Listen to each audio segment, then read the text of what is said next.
It looks like we are live. So this is the Oregon State Marine Board work session for January 25th, 2022. Welcome to the new year. And we have a new board member with us today. Jorge, would you like to say a couple of words and welcome?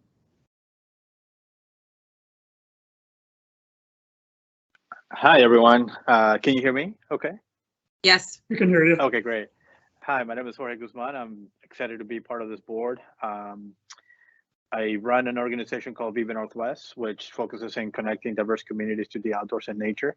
Part of the work we do is getting people connected to our waterways for recreational stewardship and safety purposes. So again, I'm very excited to be part of this group of board members and contribute in any way I can. So thank you for the opportunity.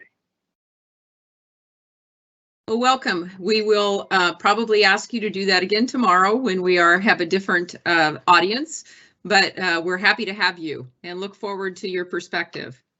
So at this time, we are going to go ahead and start with our work session on boating safety. And I would be remiss if I didn't welcome Randy Henry for his last work session that he is going to lead, and thank him so much for all of his public service that he has given to the state of Oregon through the different agencies, as well as his leadership at the Oregon State Marine Board. So welcome, Randy, and take it away.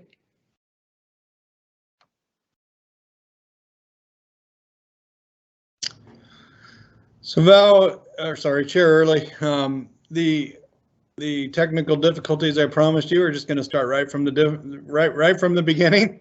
I just saw Jennifer run towards Randy's office, which I assume is her helping Randy get connected on screen. So okay.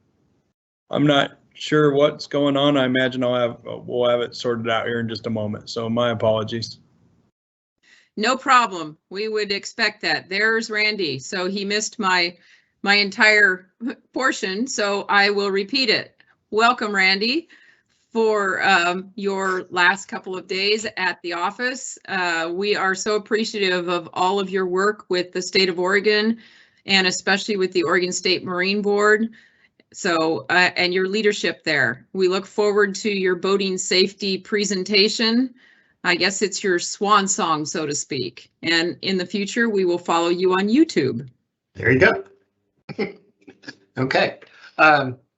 Chair Early, members of the board, let me fire this up. Before I actually start the presentation, I do want to take a moment to thank, and I'll finish up with some thoughts too. Thank the board for your support and your involvement and really your service to Oregon's boaters over the last 23 years that I've been at the Oregon State Marine Board and 32 years in state government. I really do.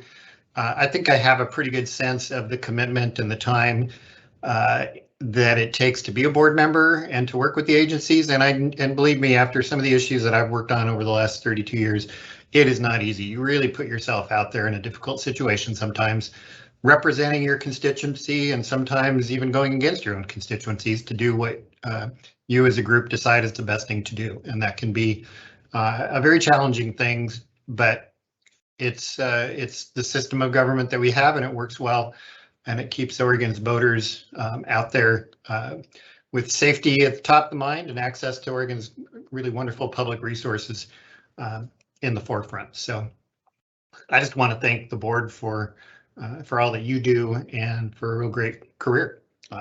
It's been a great ride, as they say, and I've enjoyed it a lot.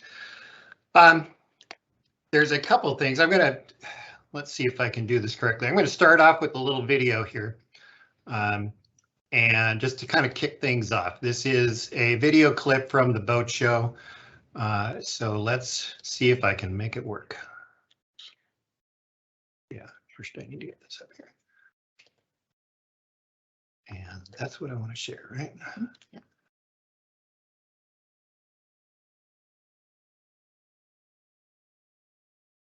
Okay, can you all hear that?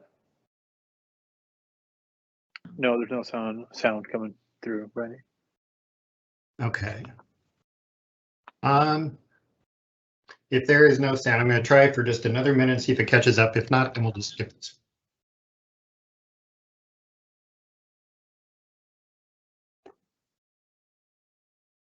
Yes. Yes. Do you know how to get the sound on? Yeah, remember the settings. You have to go into a setting so that it plays the sound on your device. The settings in. Yeah, this one. No, it's going to be probably in there. Right back on. Device setting. Device settings. Okay, I'm sorry. Brief moment here. PC.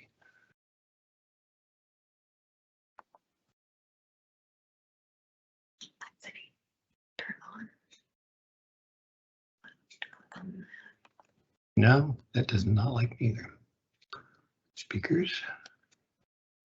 Okay, this isn't going to work. That's okay. I will unshare that screen.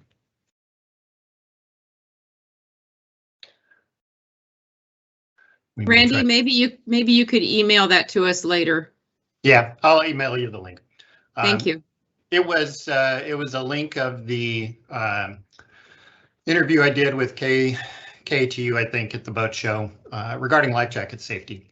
And it was, in the end, it turned out being fairly humorous because one of the life jackets didn't quite fire correctly, which was actually an important part of the message. And the message being with inflatable life jackets is that they're great devices, but they take some care and feeding.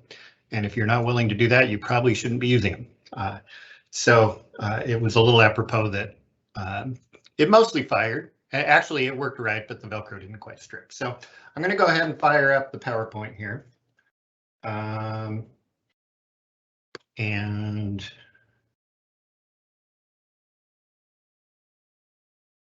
here it goes. Okay. And restore down. Okay. So now I'm going to share that one, correct? All right. So can you see A Culture of Safety title slide right now? Okay, yes. Good. Cool. So good afternoon, board member, Chair Early, and members of the board. After last October's board meeting, I was forwarded a list of questions to address at the January board meeting.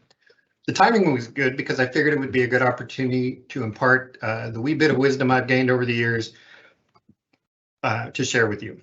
I look at this presentation as another opportunity to pull the curtain back and talk about some of the nuts and bolts of how the boating safety program operates, explain via the framework of the questions that Larry provided to me.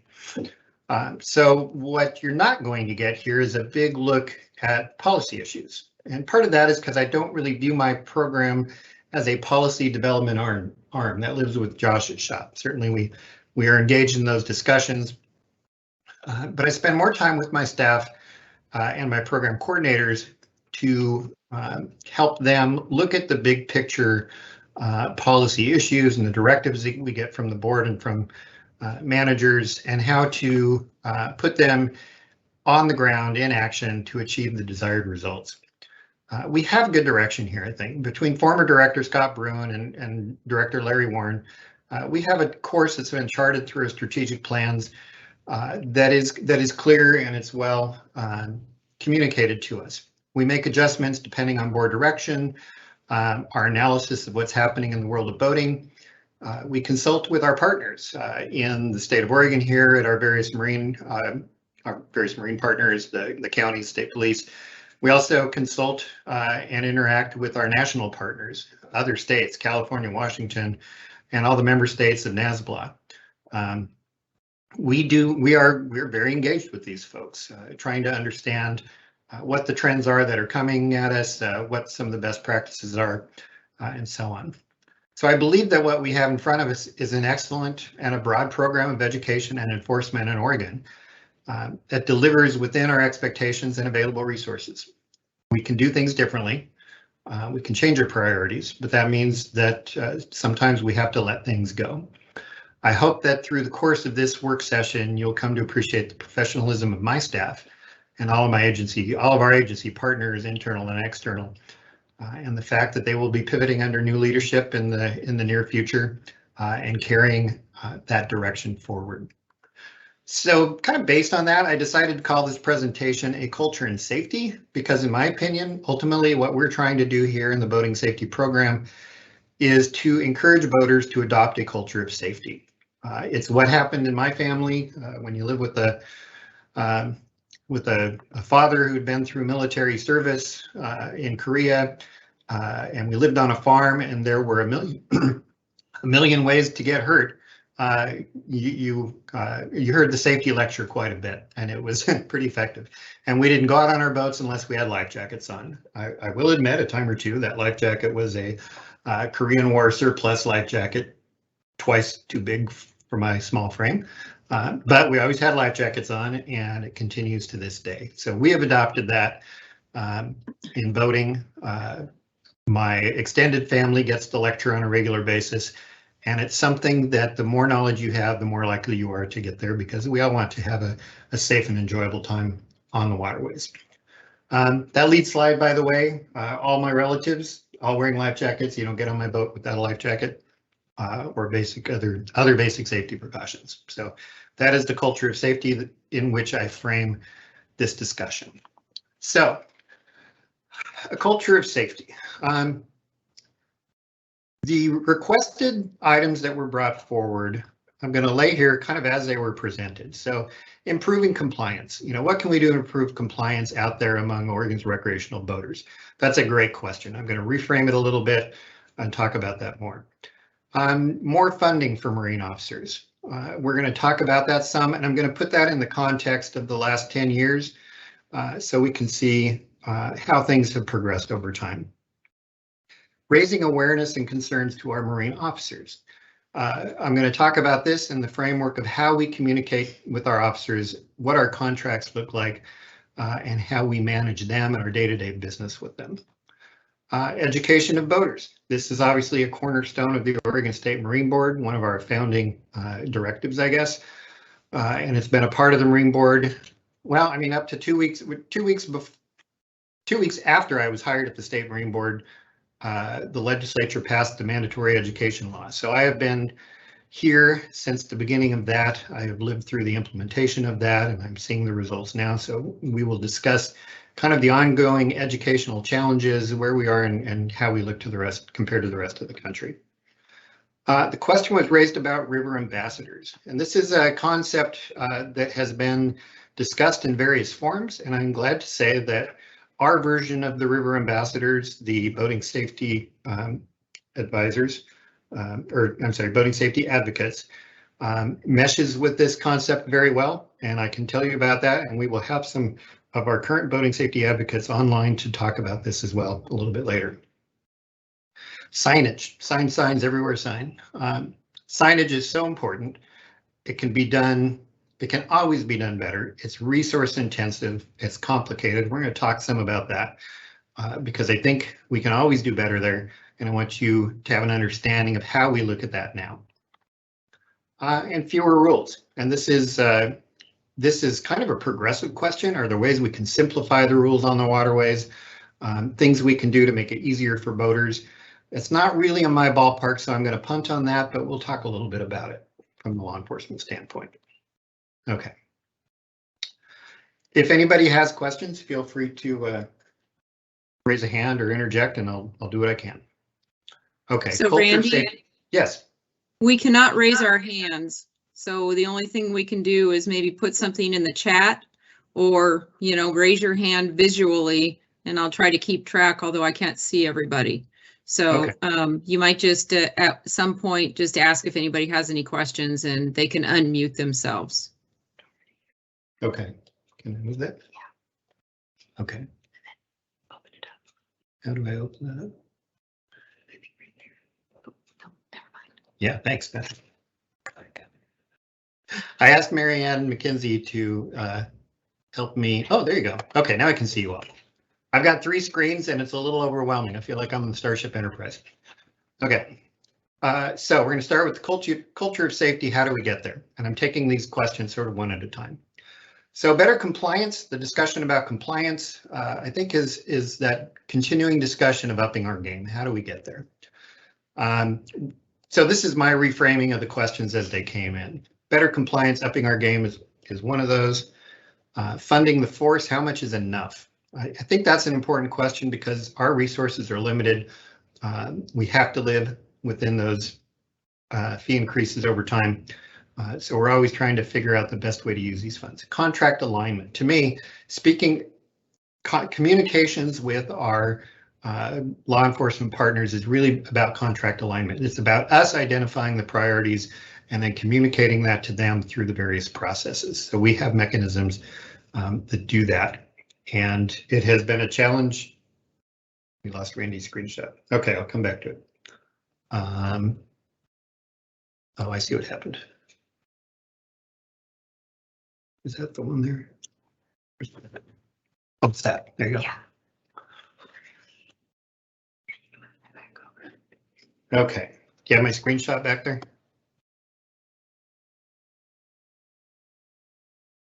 Okay. All right.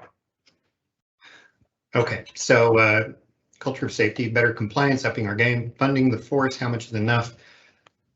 Contract alignment is that communications piece. Educating voters, 20 years of safety education. And you know, where has that evolved from? Where is it going a little bit?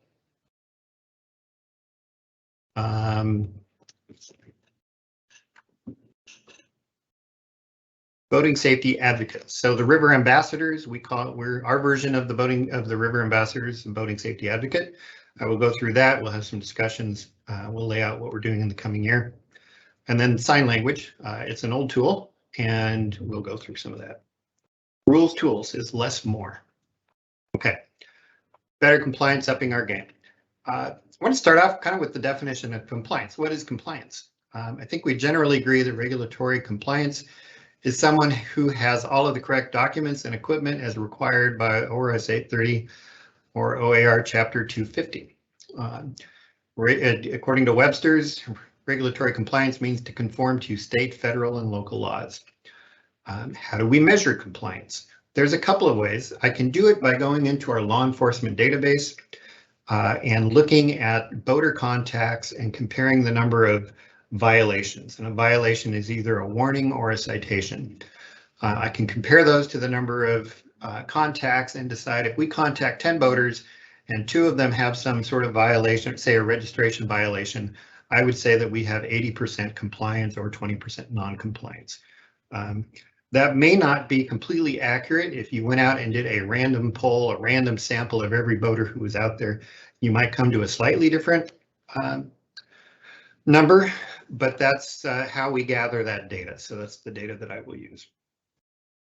There's also observational surveys where you can sit on a boat ramp or a dock and watch people go by, and are they observing the slow and wake zone? Are the kids wearing life jackets? Some of that kind of stuff. And there are some national studies that help us do that.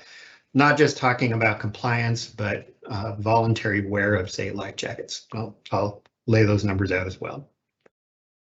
We have a pretty good handle on what the primary violations are. And the vast majority are administrative in nature, in other words, registration. So I'm going to compare that some to what happens in the motor vehicle side of things, just for some context. It's a very different world. So let's see here. So again, our largest violation is with registrations. That is our #1 problem in Oregon. Every motor propelled vessel, with some exceptions for publicly owned or eleemosynary vessels, must be titled and numbered, and all motorized boats over 10 feet must have a waterway access permit. These requirements are administrative. They give us the resources to fund our safety enforcement and facilities program, but they are administrative in nature. They're not safety issues. So here's where things stand here. On the motor vehicle side, again, just for context, I was a little surprised to learn that speeding is the #1 violation in the state of Oregon. And I believe this is for a 1-year period, if I understood the numbers that came up on the ODOT website. Speeding, 425,000 speeding violations in a 1-year period. Driving while suspended, 187,000. You know, the 425, that's 3 times as many registered boaters as we have in Oregon. And these are just one particular driving violation. Failure to obey a traffic control device, 185,000. So those are really big numbers. And the bulk of those, are safety in nature, and the registration type issues fall farther down on the list. So when we look at some of the fatality information, it's also a little bit mind-boggling. 456 people died in traffic crashes in 2019, and nearly 40,000 were injured. That compares to, you know, the 20 to 26 we've had in the last couple of years for fatalities, and the 60 to 70 injuries and reported incidents that we've had. So it's just on a different scale entirely. We can certainly learn a lot by talking with our friends over in motor vehicles, or at the Department of at NHTSA, the National Highway Transportation Safety Institute, those sorts of things. Some of it translates well to recreational boating, some of it doesn't. So it's a, you know, it's a reference, it's a resource. So better compliance, upping our game. What is our compliance? So I wanted to look at what the top 10 violations are to kind of give you again that sense of what it looks like. You can see here that registration, number 1, this is for 2021, 2,690 violations for registrations, and I'm lumping everything into registrations. If your numbers are bad, if your decals expired, those sorts of things. If you just never got any registration at all, I lump those together. So that's the administrative piece. Very important because that's our funding base and we need people to comply. It also sets a standard. If the public sees a lot of non-registered boats out there, unregistered boats out there, it makes them angry that they're taking the time to comply when others aren't. Adult life jacket violations are the number 2 violation, so that's right up there. That's a significant safety issue. I'll talk more about compliance versus voluntary wear here in a minute, because they're 2 very different things.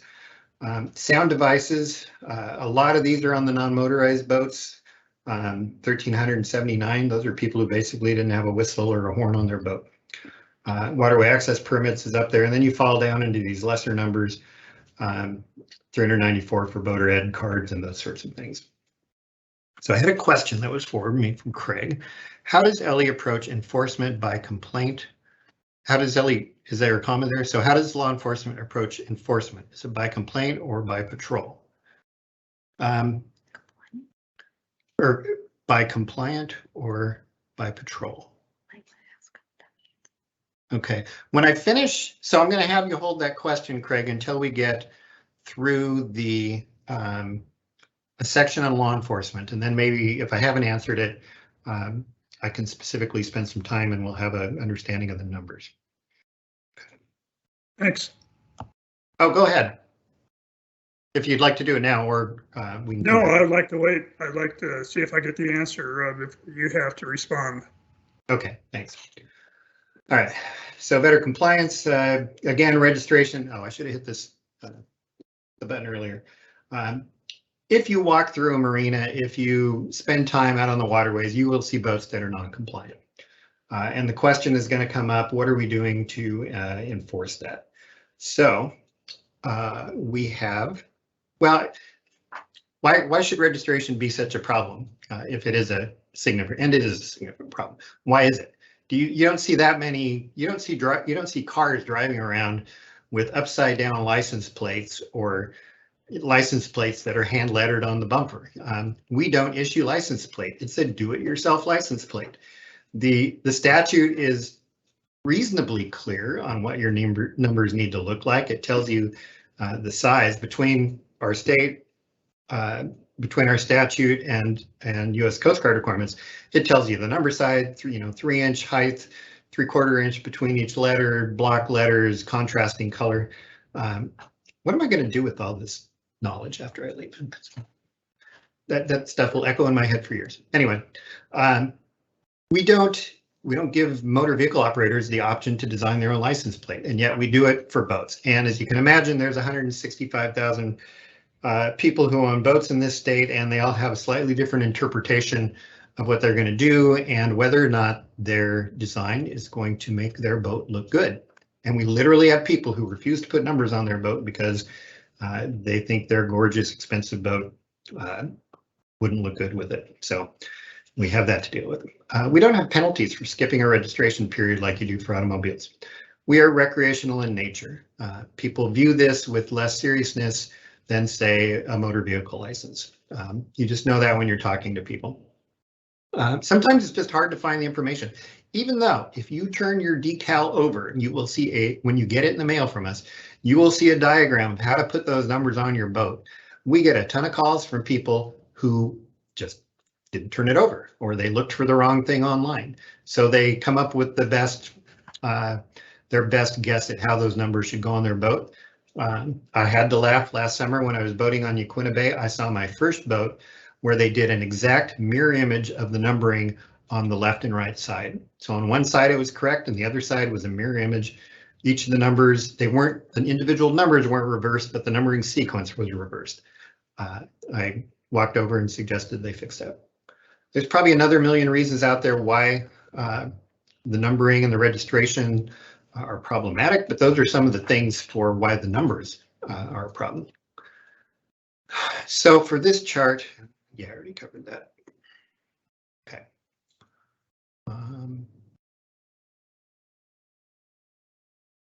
Okay, so what are we doing about the registration problem? In the last 3 years, we have simplified our priority enforcements to 2 things, and we have repeated it over and over to our law enforcement partners. And they are both up there together, registration and life jacket safety.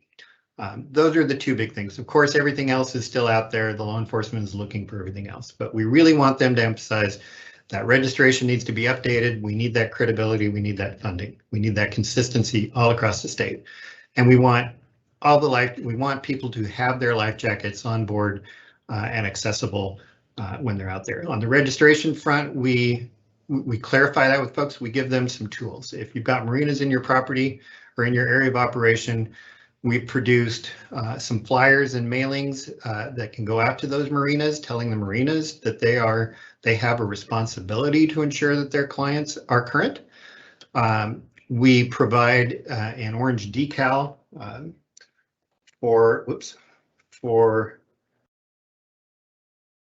law enforcement to place on boats. This is a big ugly sticker they put on the window to kind of shame folks into getting their numbers correct or getting their boat currently registered.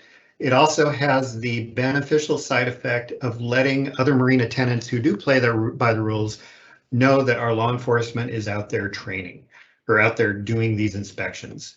We worked closely with Lincoln County last year just to roll this stuff out, and we'll be doing a broader rollout in the coming year. It does make a difference. It definitely helps, and we got some good kudos from other marina clients who were happy to see that happening out there. Okay, what does our life jacket compliance look like? If this is our number 2 priority, are people compliant with the law? Life jackets are the number 1 contributing factor to boating deaths. You have to be careful with that statement because life jackets don't prevent accidents, they prevent drownings. The action that caused the incident is still occurring, but it can take a pretty severe, tragic, minor incident, or what should have been a minor incident, and turn that into something that's just, as I put it, an uncomfortable cold water dunking. So getting more people to wear their life jackets is really crucial. How is our compliance? I would say compliance with Oregon's life jackets laws is actually very good. When you look at our enforcement data, it is good. Not many people are wearing them. That's the thing that we would like to change. The ways that you get people to wear them is, the ongoing education campaigns, which we've been doing for 30 and 40 years. And of course, mandatory wear requirements like we see in Oregon for Class 3 whitewater, for youth 12 and younger, for personal watercraft operators, and maybe extending that into other areas where we see exposure risk. One number, I was able to look at the 2019 life jacket wear rate observation study that is funded by the U.S. Coast Guard. It gathers national wear rate data over time. It's conducted by JSI Research and the U.S. Coast Guard Auxiliary. The last one of these was done or released in May 2020. Let me see here. So what we've got on the screen here is Oregon specific data, and it could maybe higher than you think it is. For all power boats, again, this is an observational study. I can't tell you a lot of detail about how they do it, but they deploy Coast Guard Auxiliary volunteers to go out and follow a set observational process to figure out how many people are actually wearing life jackets. And as we can see here on the top line in 2008 and 10, it was about a 9.4% in Oregon. You move up to 2017-19, 15.2%. That is about double the national average. It's still pretty low, but it's better than the rest of the country. For what it's worth, paddlecraft is surprisingly high. We see an interesting decline here, which I'll talk about more in a bit, but 81% back in 2008, we're down to 64% now. I think if you look at the actual number of boaters out there and how many new boaters have come to paddling, that's part of the reason for that decline. When you look down at teens, all power boats, PWCs, numbers are very high, or no PWCs. So teens still sort of have the effect. They're still under their parents' supervision. So many of the teens are still wearing their life jackets, 65% in the last counting cycle. That's actually really good. Paddlers, teens, you see a very high number, 92%. That's just remarkable. When you go down and look at youth, Oregon is right up there with the rest of the country because most of the country requires youth 12 and younger to wear a life jacket when in a boat underway. Okay. Let's compare that nationally. Here is the national comparison. All power boats are at 15, I'm sorry, Oregon's at 15%, nationally it's 5.6. Paddlecraft, 64% in Oregon compared to 58% nationally. Youth rates are comparable, as I mentioned. One reason that Oregon is higher, you can look at states that have a lot of cold water and you will see higher voluntary life jacket use. It's a little bit of common sense there. I think Alaska has the highest voluntary life jacket use because they have some of the most severe cold water issues. Oregon does too. So a little bit of background on that. When we sort of lay that out side by side, it's sort of interesting to look at the trend there. And again, this is just non-motorized wear rates. It's traditionally very high and it has declined. Why has it declined? Whereas motorized or national numbers have seen a relatively steady increase over time. When we look at some of the growth numbers in the last few years on non-motorized, you might understand that. So I will get to that in a moment. I guess to summarize that discussion a little bit, the life jackets, I think life jacket compliance in Oregon is actually very good to excellent. People have their life jackets on their boat. Law enforcement tells me that over and over again. Pretty much everyone knows they need to have a life jacket in their boat. And therefore they've complied with the law. The law doesn't apply to people on inner tubes or pool toys. They're not really a part of this discussion. So while compliance, in my opinion, is good, and while our wear rates are high compared to much of the country, I would still agree that it's too low, and we need to do better using the tools that we have available to us. For non-motorized boaters, we need to do much better. I guess what I'd say is how we compare to compliance rates across the U.S. is less important than if we feel we're doing the best we can, given the resources we have. And that's where the devil is in the details. Okay, so I have a question up here. I think it's from Craig, and I'll answer this one right now because it's a good point, and I didn't include an image of it. Have we considered issuance of a stick-on decal that includes the state numbers upon boat registration? I think I can read that question two ways. Stick-on decal that includes the state numbers. So The state and numbers. the state. Randy? Yeah, go ahead. Could I expand on it? I've Please do. heard from law enforcement that this is the biggest issue they see on the water. People don't know how to put the numbers on their boat. So it suggested to me, maybe if we issued a decal that had the numbers and the state properly aligned, that problem would be reduced. Yeah, so what you're saying is we would, along with our decal, we would actually offer basically the stick-on license plate that they could place on, and the numbers would be consistent. Is that what you're saying? That's right. Okay, that has been suggested. We would be a first in the nation to do that. I would say it's something for future discussion. There's certainly a cost that goes with that. You're probably talking maybe a $5 added cost to issue those decals, the machinery and the staffing to go with that. Right now we basically put that on the individual. Just a quick, as I'm thinking about here, the downside to that is you'll have a lot of grumbling boaters because our number decals aren't going to be as pretty as theirs are. There could be some statutory need for requiring that. We could make it optional, that this is a service, pay an extra $5 and you'll get numbers in the, you'll get your number strip printed out for you. That would be pretty cool. But I think there's actually, I would summarize it by this, that it's a good idea if we can figure out a way to do it within, budget and staffing or however that works. So I would say that that's something that may be considered in the future. And it would help address the problem. The suggestion comes from our law enforcement community. So it would help them a great deal. Yeah, the one advantage of having people self-license their own boat is every time that number is misaligned, we have probable cause to stop that boat. So there is that's sort of a side benefit, and officers will key in on that occasionally. If they feel like there's something going on and they want to make contact, they can articulate that the numbers are not contrasting or too small or something like that, and make contact and ask questions. But I think that consistency of numbering would be helpful on several levels. So thank you for that. I will leave that with Josh for future consideration. Thank you, Josh. Okay, so funding life jacket compliance.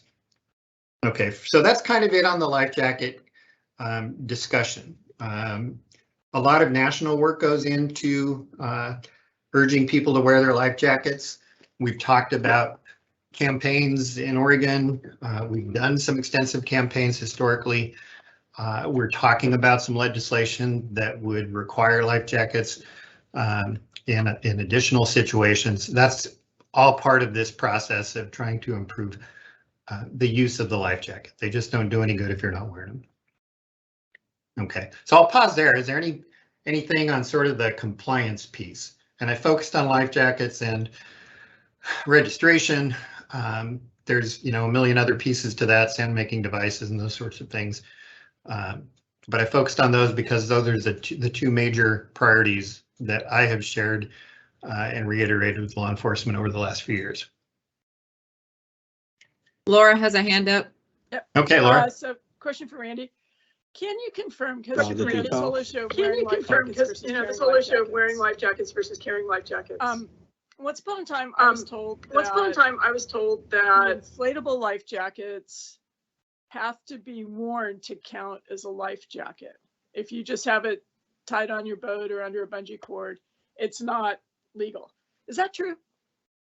Okay, there was a little bit of echoing going there, so let me reframe the question. What is, I think your question was, is there okay, yeah, I'm getting some weird echoes. So your question is, what does it mean to have a life jacket with you? What's readily accessible? Is that your question? Specific to inflatables. If you have an inflatable carried on your boat, does it count as a PFD? Because I was always told if you have an inflatable PFD like the belt packs, it doesn't count for anything unless it is actually worn correctly. Yes, and that's one where I always take people, excuse me, board member, we go back to the label. Read the label on that life jacket. The belt packs especially will say need to be worn. To be legal. Some will say must be worn in front to be legal. A number of the yoke type inflatable life jackets will also state they need to be worn to be legal. Most of them do. If it says that, then it does. And I think that goes back to Coast Guard reviews that say how easy is it to put on a harness type inflatable life jacket. It's not the easiest thing in the world. So that's the standard we use. The label is law. If the label says it needs to be worn to count, then we count the label. Okay. And as far as being readily accessible, you do see this question comes up with stand-up paddle boards a lot, where they have the life jacket under the bungees at the front. Technically, that's on board. In a real world scenario, if a person falls off backwards and propels the board forward, that life jacket is far away from them. And we've seen issues related to that, but it is technically readily accessible. Another place readily accessible would come into play is in a water skiing situation. Oregon does not specifically require life jackets to be worn when you're water skiing, but they do need to be readily accessible. If you're 60 feet back on the rope, is a life jacket in the boat readily accessible? Our law enforcement would typically say no, it's not. So that's something else to consider. Does that answer your question? Okay, thank you. Okay, so funding the force. This is kind of moving on to the funding question. So George figured out how to raise a hand. I'm sorry, Jorge. Sorry, I'm sorry, Jorge. It's okay. So is his hand up? Because I can't. Yes. All right, go ahead. Go ahead, Jorge.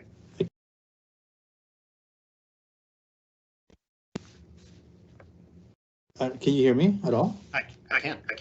Okay, great.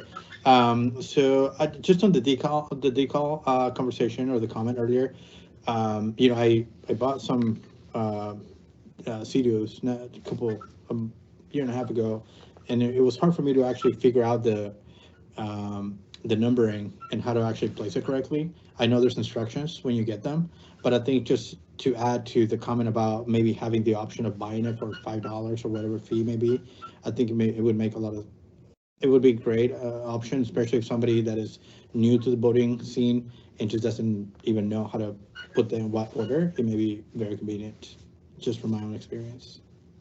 All right. Thank you for that. Maybe linking up with a vendor who can provide those printed out numbers. That can be hard for us to do since we can't favor vendors, but there may be ways to facilitate that more easily, and I can leave that with folks. So thank you for that. Okay. I'm going to take about a 1-minute break here, if that's okay, to take a drink of soda and to look at a couple of questions that came in. So hold on for just a moment, please.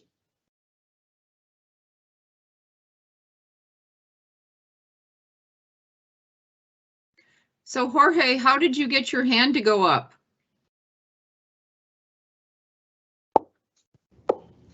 So there's the 3 dots. Yes.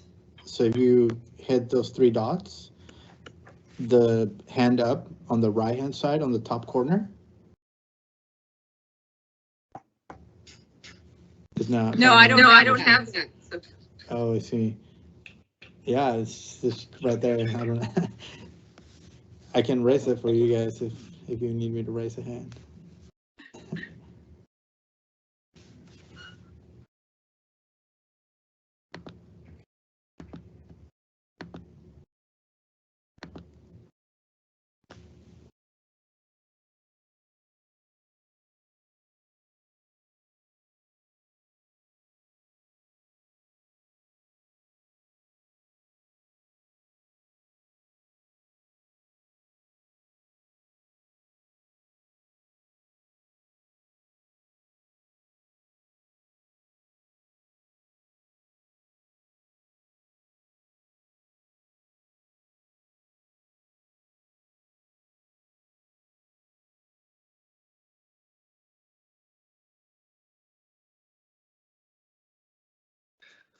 Okay.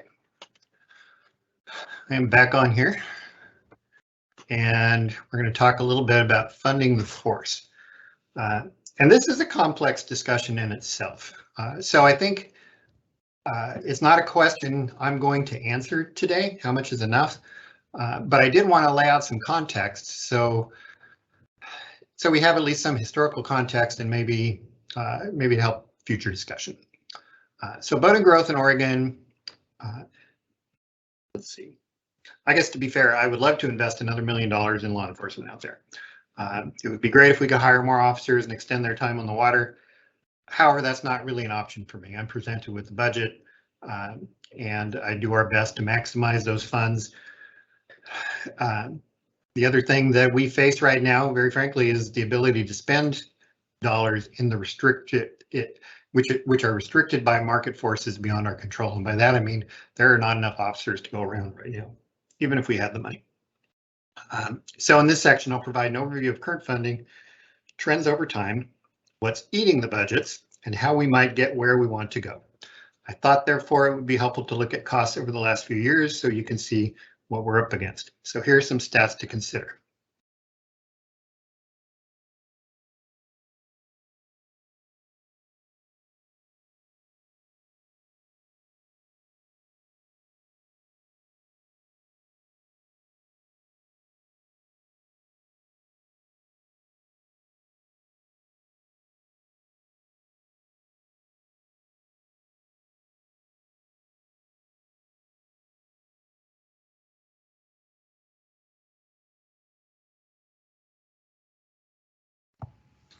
Can't hear you, Randy.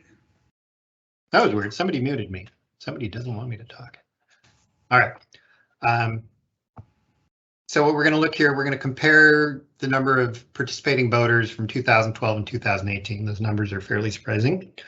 We'll look at the 10-year trend in salary costs. This is the salaries of sort of a thumbnail look at salaries for law enforcement officers. And then I want to look at the 10-year trend in what these law enforcement boats cost, because that's been we've seen some pretty significant increase there.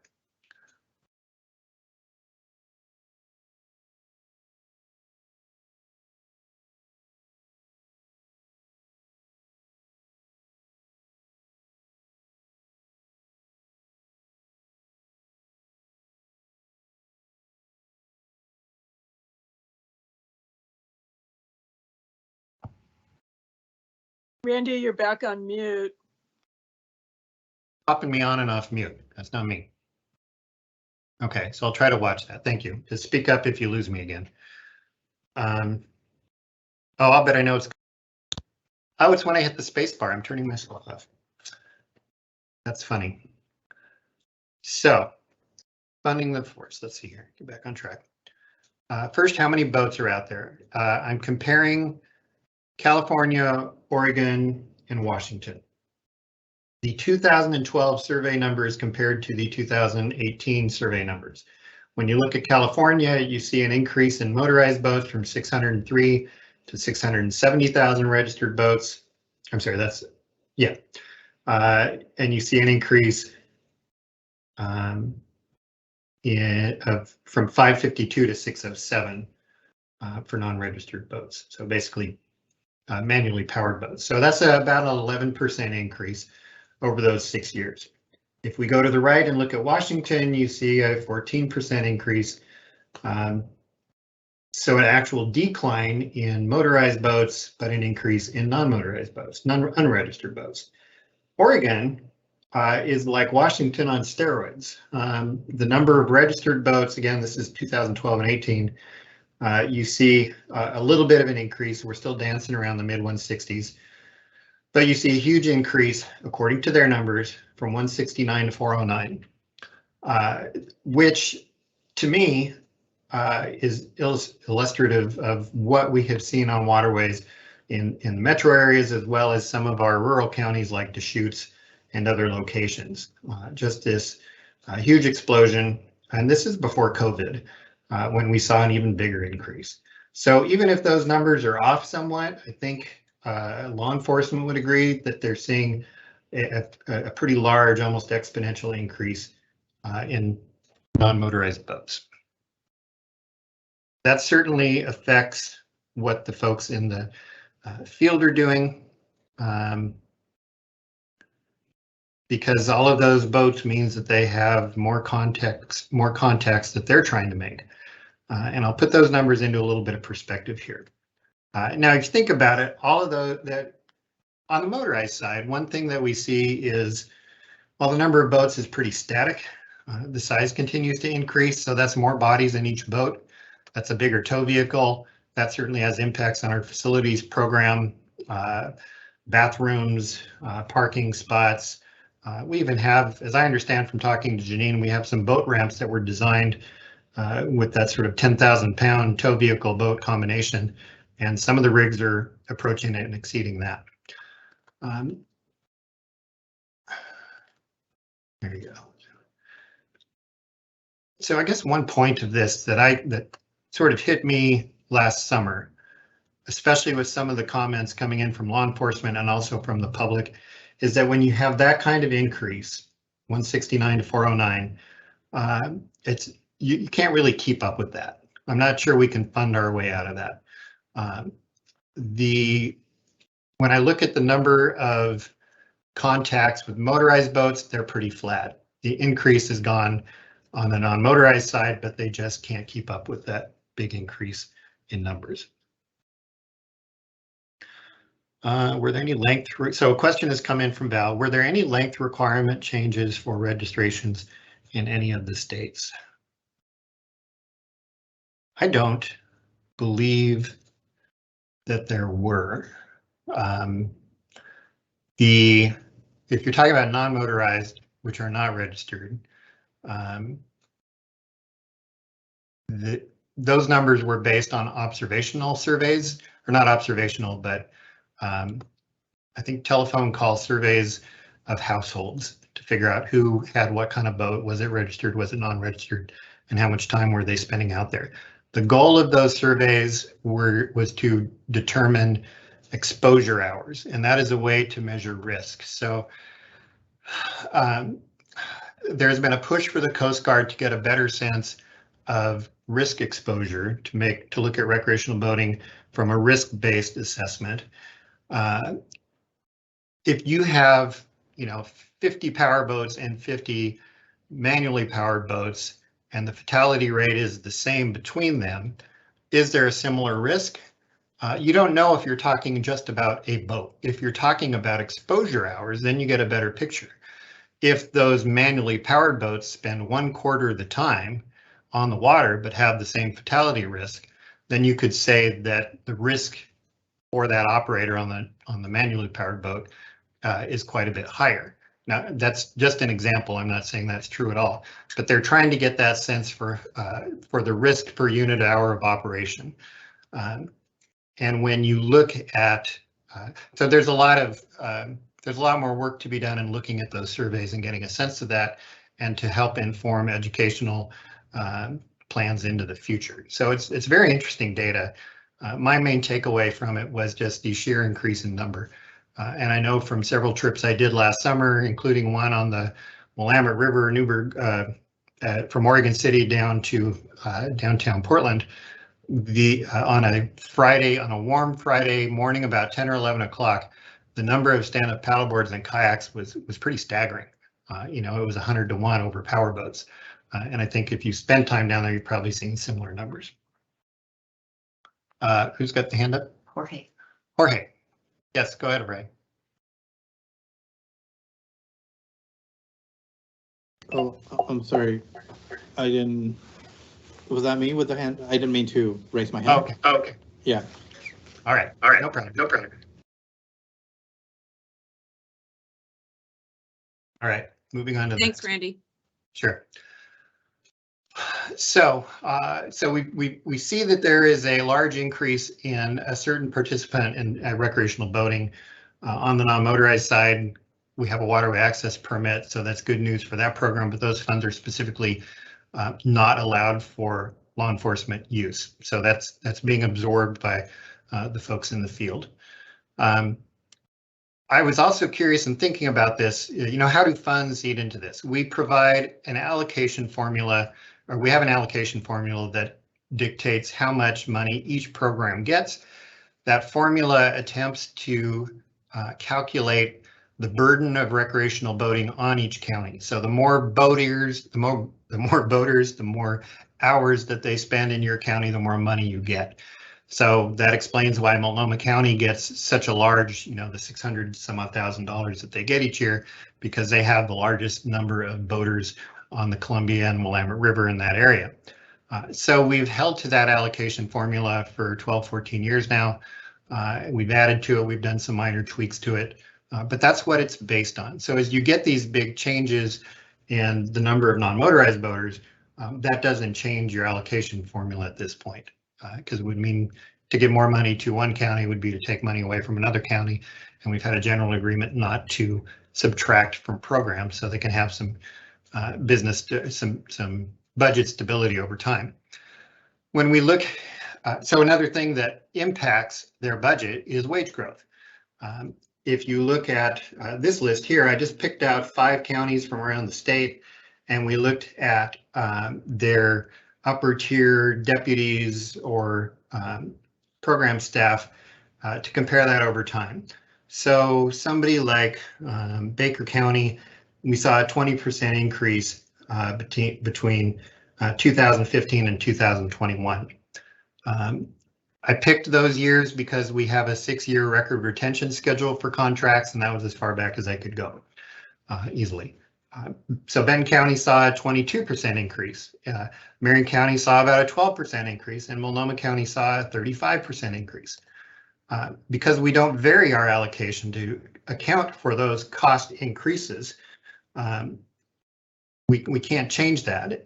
If we gave Multnomah County a 35% increase in allocation, we would literally have to cancel several other mid-level programs to move those funds over. So it presents a difficult situation for us because the county government itself isn't setting those costs.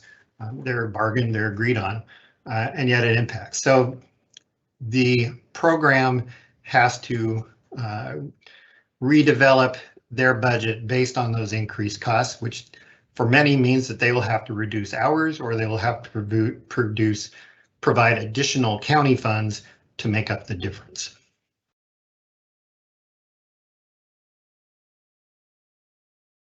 Equipment costs.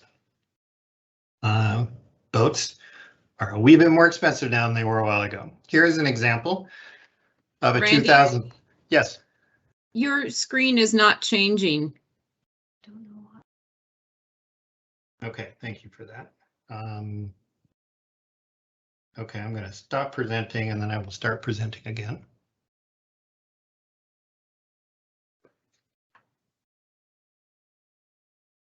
Okay, you should be looking at a picture of a boat now with an average LE inboard jet patrol boat cost. Is that up there now?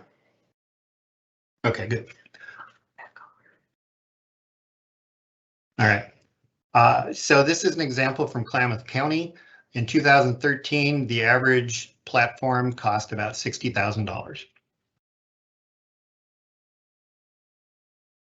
In 2020, the average platform was about $77,000. This example was built for Deschutes County in 2018. Now, while we have done some design modifications, the platform base has really remained much the same. And we've worked hard to standardize it. Brian has worked hard to standardize it to further control those costs. Now, in 2022, that same boat roughly is about $117,000. That's a pretty significant increase. If you've been in the market for a personal boat, you've seen those costs go up. And there are a lot of things that contribute to that. So that's a 52% increase in just the last 2 years, bigger over the larger time. So 52% increase thanks to inflation. There you go. Inflation, labor, supply chain issues are affecting a lot of the builders right now. They can't get the labor to help them build, so things are in short supply. Taxes, the cost of aluminum has gone up quite a bit. And there are surcharges when it's a buyer's market or a builder's market, I guess. They can put surcharges on that further increase the cost. Okay, so I have a question from Craig. How do we decide the total allocation for LE? So by total allocation, I think we do an annual allocation of, is it 4.3 million?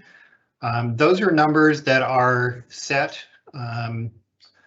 by, well, typically those are numbers that are provided to me from management that's based on our legislatively approved budget. So Larry and Business Services looking at the split between facilities and law enforcement. What about how to do it per county? Yeah, if we're talking about the amount that goes to per county, I have this rather awesome mind-boggling spreadsheet that lays out a whole bunch of different measurements from boat registrations to boating activity to waterway acreage to compounding factors like the presence of commercial shipping and that kind of stuff, trying to quantify that. The bigger discussion on should money be moved from one program or one side of the agency to another, I guess I have been happy to work within the numbers that have been provided to me. Yes. Chair Early, I saw a member with you had a follow up, and it would be helpful because I think to answer his question correctly, Randy made a good distinction there. Is he talking about once we have an amount that's in our legislatively adopted budget, or is how do we divvy that up, or is it how do we have our overall agency budget approved by the legislators? Yeah, thank you. I was stumbling with that. No, you did a good job, and that's a really good distinction because it's different answers. And that is not something that I've been terribly involved with. I'm quite happy utilizing the funds that I've been provided the best that I can. Does that answer the question? Okay. Let's see. Yes, that's great. Thanks. Okay.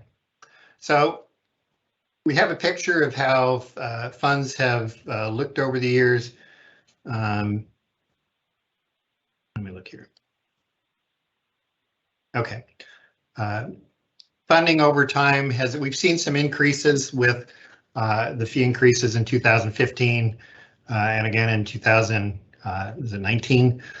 We've been able to give either moderate to minimal budget increases to law enforcement. When we have additional funds to provide to law enforcement, we have typically done just a straight percentage increase. I believe in one year we had an extra $300,000 or $400,000, and rather than give everybody 1.8%, a lot of the programs said, I can't do anything with 1.8%. So why don't you individually call programs and see how provide to them funds that would make a difference for their program. So I literally called a bunch of programs and said, I have some additional funds.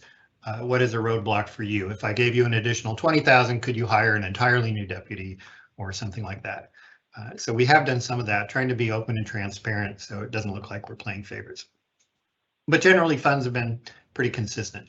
So over that 10 years, what do the actual statistics in the field look like? So I went back and compared 2013, which was, I picked 13 for several reasons, and then 2021 is the most recent full year that we had. Part of the reason I picked 2013 is our law enforcement database was mature at that point, so the numbers are more reliable. It was also pre-registration platform update. The registration, the renewal of the database that we do registrations on was a bit of a speed bump to enforcement. When it was taking a long time to process boat registrations, there was law enforcement was uncomfortable doing enforcement on registrations because some of them were, many months out. So that had an impact. So this is more apples to apples to compare 13 to 2021. So let's compare those numbers in 2013 to now. When we look at total RBS activity hours, that is the number of hours that the Marine Board buys each year from our law enforcement partners. It's about the same. It's very close to the same as it was back then. Okay, if that's how many hours law enforcement spending, how has that shifted their actual enforcement?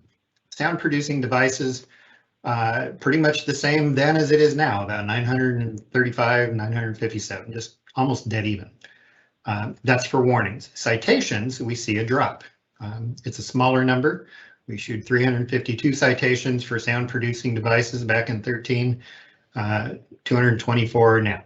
So you tend for the lesser violations, you tend to see a move towards warnings away from citations. Overall, registration warnings have stayed virtually the same over that time period. The number of citations for registrations has declined quite a bit. I don't know the answer. I don't know why that's the case. We have certainly asked law enforcement to take this seriously. I think part of it is you see a societal shift with law enforcement to do more education and less kind of ham-handed enforcement. Discussions internally we have is, would more citations help solve registration problems, or is warnings doing the job? The reality of this position is I can urge law enforcement to be stricter on certain things, but they also follow the directions from their supervisors and their sheriffs, and they may lean towards a more friendly educational approach. TFD cite or violations and citations declined some compared to 2013. On water RVS hours, so that's actual on water patrol. You see a decline there. That's not necessarily a bad thing. Some programs do more shore patrol, and in some areas I would argue that is more effective than on water patrol. If you have a lot of river water, you talk to more people at the put-ins or takeouts than you might if you're on the same stretch of water with them all day long. Number of trained officers is down a little bit. That reflects some of that cost erosion that we talked about. Some of the other numbers here are just tracking the number of LE boats having declined. That's actually a good thing. Back in 2013, we were downsizing the fleet because we had a lot of, as our former waterways coordinator used to call it, Mervyn he would call them the SS Weed Patch. We had a lot of marine, we had some marine boats that were sitting in the back lot unused for several years. So we've gotten rid of those and maximized our the money we get from those. Inspections. That is one big shift that you see because that's a large number. Voluntary inspections declined about 20%, I think.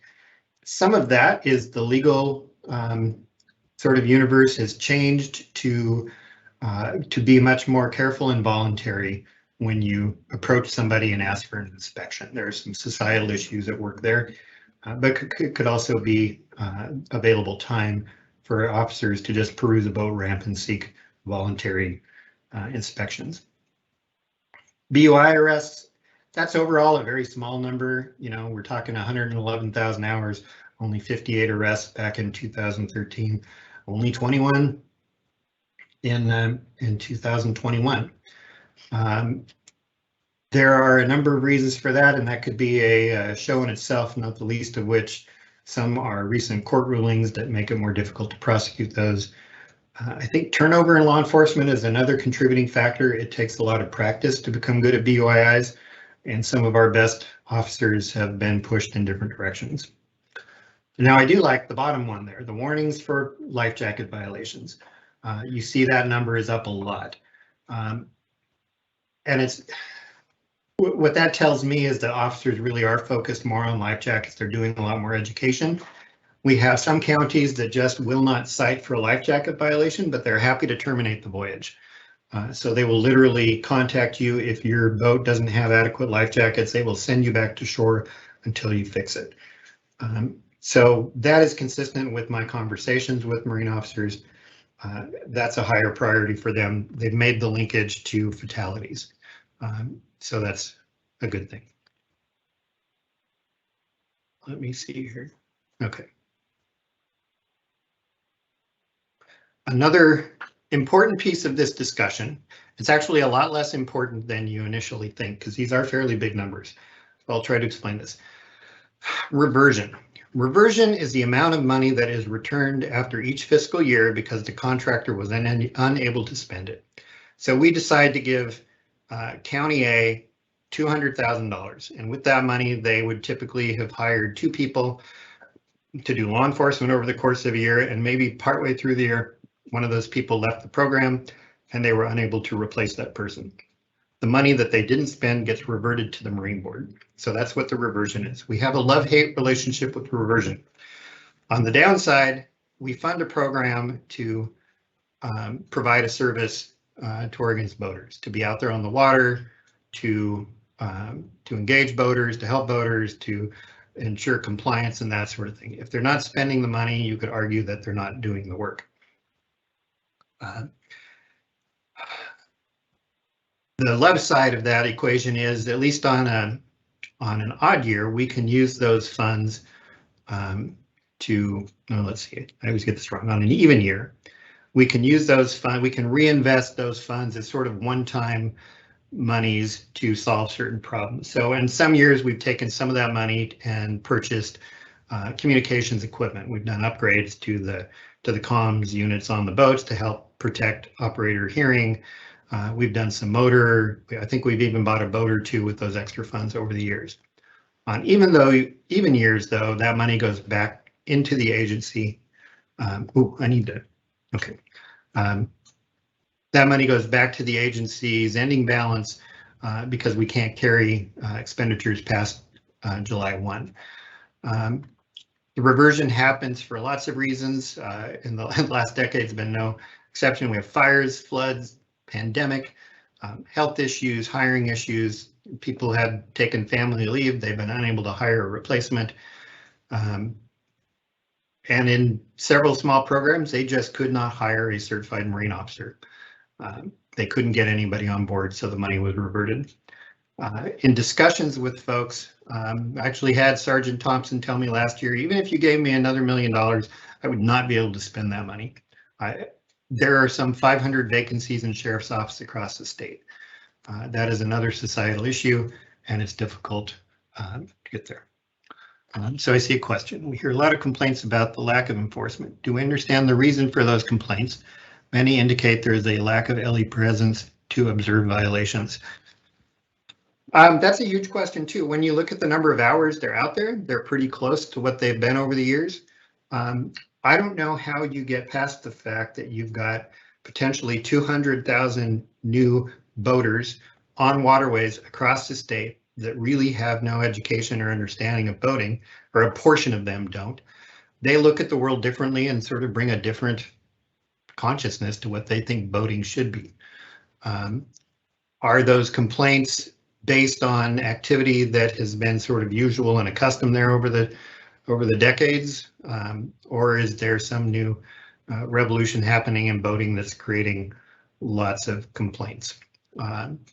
I think the complaint that the law enforcement is not there when a violation occurs is, I guess I would say in my 23 years at the Marine Board, I wish I could quantify it. That complaint has been there since the beginning of time. How many times have you been on the highway and somebody speeds by you and you wish there was a cop there to take action? And once or twice when they are there, everybody claps and it's a good feeling. It's no different on the water.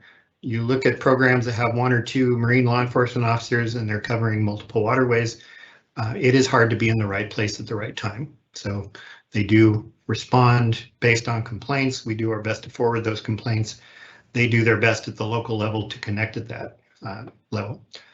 I think at least part of what's happening is sort of an education of boaters from the standpoint of managing expectations. If you're on the Willamette River and a boat goes down the channel and makes a wake, you can ask the question, was that wake too large, or was the other boater in the channel fishing or paddling or doing whatever? Should they have been there? Should they have not been in the channel that larger boats need to use? Those are big questions, and that will be an issue forever. Part of what I'm saying here is I think you could literally provide $1 million to hire lots more officers. Would they be able to hire them? Would they be able to put them out there on the water? I'm being told in many cases that they could not. I'm going to take a break there. I have one more question. Yeah, so we're going to take a 5-minute break. And then, as discussed a while ago, there was a request to bring in the U.S. Coast Guard from Portland, MSU Portland, to talk about some of the differences in how the U.S. Coast Guard looks at boating management and how we look at boating management.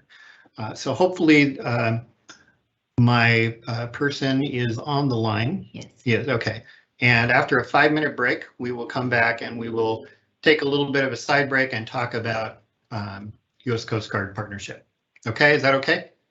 Is 5 minutes enough for everybody? Or would you like a little bit longer break?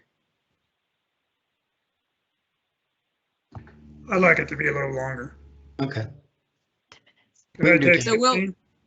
we'll try for 10 to 15, Randy, if that's all right. All right, that's perfect. Thank you very much.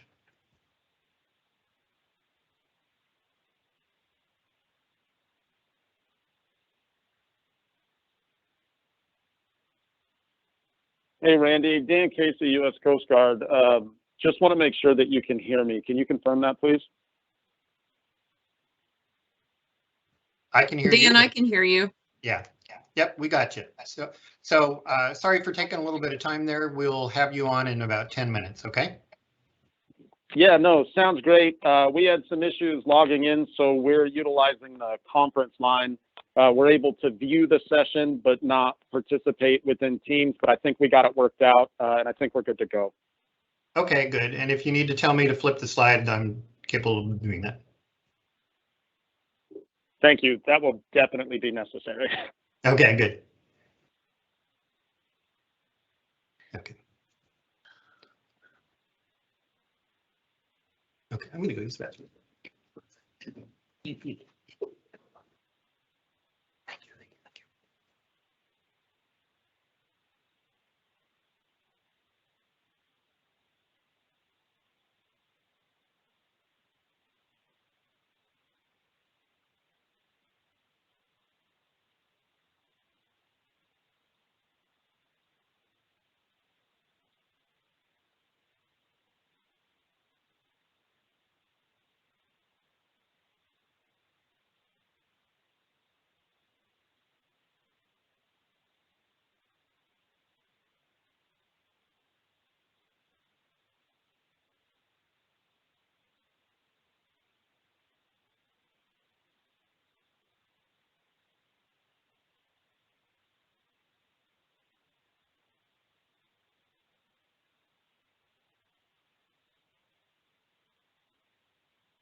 Thanks, Randy. We'll just wait for, there's Laura. We just need Jorge and also Colleen to rejoin. There's Colleen.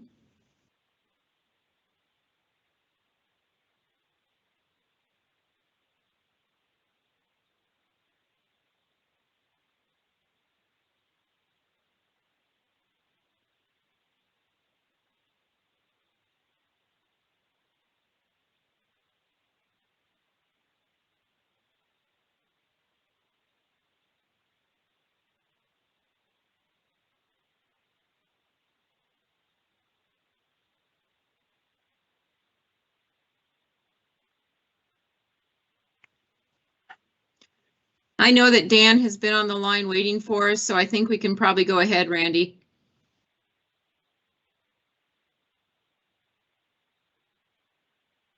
And Randy, you're on mute. That's probably a good thing because I was just babbling. Okay, so at this point, I'm going to ask our law enforcement, or our U.S. Coast Guard. Sorry, here. Yeah, okay. I'm going to ask our U.S. Coast Guard partners to present. I gave them some kind of a requested statement here a couple of months ago to talk about inspected and uninspected passenger vessels. The genesis of this request was related to Willamette jet boats and some issues, I guess an incident on the Willamette last spring, and what role we play in management of those larger inspected passenger vessel. We have had a really good relationship with the U.S. Coast Guard. We've expanded that over the last decade, and I'm really pleased to say that I have been the first phone call they have made when some incidences have occurred along the coast in the last few years, when there have been questions come up on enforcement or regulatory concerns. So the partnership is growing. It's been really good, and I appreciate it very much. As I get ready to leave this position, I hope the new civilian person at MSU Portland is able to connect with my successor and carry that relationship forward. I think that's going to be really important. So at this point, I would like to turn it over to Daniel Casey. If I get this right, he is the civilian inspector with MSU Portland. He's got several people with him. I'd like him to introduce them, and then he's going to have to sort of beep me to move forward on his presentation when we're ready. So Dan, go ahead. Thank you very much, Randy. First, some introductions. I want to say thank you to everyone for inviting us down. I hope that we're able to continue a relationship that has been positive over the last several years. Randy, do you have the slide show up? I'm getting the Ring of Death. Has that moved on? I've got it here. I just screwed up something. I need to start the darn show first. So on the line as well is Lieutenant Carl Eschler and Lieutenant Junior Grade Blake Palin. And if I can, while Randy is setting that up and sharing, provide a little background. The Coast Guard has many missions. Two of those missions is prevention and response. So as Randy intimated, I am a civilian Marine inspector at MSU Portland. I'm an advanced journeyman Marine inspector, and I spend every day trying to work Carl Eschler out of a job, and he works for the response department. So I try to prevent accidents from happening, and Mr. Eschler and Ms. Palin, they respond when something bad happens on the water. We've broken the presentation into three portions. The first portion is just an overview of the inspections program, that prevention side of the house. The second section is the investigation side of the house, and that'll be Ms. Palin and Mr. Eschler. We had Chief Ian Johnson scheduled, good to go. Unfortunately, he contracted COVID and he is sick in his bed today. So for the pollution side of the house, I'm going to ask that we invite him down at another date or put together a list of questions that he can field and respond to the board directly. I'm uncomfortable speaking on behalf of pollution at anything more than a 10,000 foot view. And if that's acceptable, we can move forward. Okay, can you see the main slide now? I cannot. If anyone else will confirm, I have the slideshow on my computer and I can work with you. We Okay. can see it. Okay, so slide 1, should I move to slide 2? If you will give me 1 second to get the slideshow up, I apologize. Like I said earlier, we're trying our best to get logged in. We're not able to connect via Teams, so we're called in. But PowerPoint is opening. I'm here. So I know we kind of geared this. This is 10,000 foot, and we geared this specifically towards the information that the Marine Board might be interested in. And so I want to spend a little time talking about jurisdiction. I know that question comes up quite often. And the question ultimately at its root is, what does the state have the right or the authority to do versus what does the federal government have the authority to do? And what do we do when those rules are in conflict? And we come up with this preemption doctrine that's a legal idea, and the higher authority of law displaces the law of the lower authority when the laws come into conflict. Randy, will you go to slide 2, please? Okay. And if you guys should now be looking at the jurisdictional map. This is published in the Code of Federal Regulations, and it outlines who has authority where. And if you look at on the left-hand side, the second territorial seas, more commonly, that's referred to as state waters. So states have the authority, they have the right, and beyond that, I would even say the obligation to generate and enforce laws out to 3 miles from the baseline and inland where they have water. So then how do we have this conflict? Well, the federal government asserts jurisdiction over navigable waterways. So the Columbia River is considered a navigable waterway because commerce is occurring that is international as well as interstate. So there are areas of the Columbia River, I think 99% of it, if not all of it, where it shares the border with Washington. And so when you have 2 states that potentially would have laws that are in conflict and it would create issues for the mariner, the federal government asserts jurisdiction. So there's a number of instances, and that's all played out by the attorneys, well above my head. I get told where to go to do my job, and I execute that. Can we move on to the next slide, Randy? Okay. All right, so then the question becomes, what is an inspected vessel? And broadly, an inspected vessel is one that's inspected by the Coast Guard, has been issued, we call it a COI, Certificate of Inspection. And in this conversation, I think generally we're going to refer to passenger ships, and probably the largest number of complaints or interactions you have is with small passenger vessels. So that would be a vessel that carries more than 6 passengers, but is less than the tonnage break off kind of dependent on a few things, but less than 100 gross tons, generally speaking. And so then that also goes into, well, then what is a 6-pack vessel, right? It's still a commercial vessel. You still have people on board. But if an individual operates or carries passengers for hire at capacity of less than 6, they're still beholden to the regulations. However, they are not inspected by the United States Coast Guard. And I think this is where you'll see, my understanding is the Marine Board did a lot of work over the last few years with a prior investigator to get Oregon's laws aligned. So Oregon actually has authority and significant authority and jurisdiction to execute those 6-pack regulations as state matters, meaning the sheriff could go out and enforce those rules on our behalf if the Coast Guard was unable to attend. Next slide, please. Okay. All right, so we go back to subchapter T. That's our small passenger vessel regulation. So if you carry more than 12, less than 150, then the likelihood is, unless you're like the Willamette Queen, I'm sorry, not the Willamette Queen, the American Cruise Lines, which are our K-boat fleet, and those are medium capacity vessels, so still less than 100 gross tons. However, they carry more than 150 passengers or greater than 49 overnight accommodations. So broadly, what I'm trying to emphasize here is that's the area where we get our regulation is subchapter T. Next slide, please. Okay.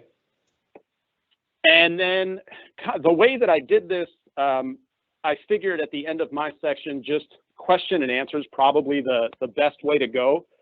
But for someone who is completely unfamiliar with how a vessel is inspected, I broke down subchapter T into the major areas of inspection. And you can see really it starts with 177. So 175 and 176 is kind of the legalese, right? It defines who's inspected, it defines the paperwork that has to be given and the processes that are implemented. And then we start in with 177. And 177, so an inspected passenger vessel, it starts at the builders. So you can't just take any recreational boat and decide one day, I'm going to carry 7 passengers. We actually are involved in the building process, and there are standards that have to be met, and we ensure those standards during the building process. Now, just as a caveat, there are other avenues to, as we say, join the club, but it's a significantly more difficult process to grant the waivers. We move on to 178. So how do I know if your vessel can carry 100 people or it can carry 50 people?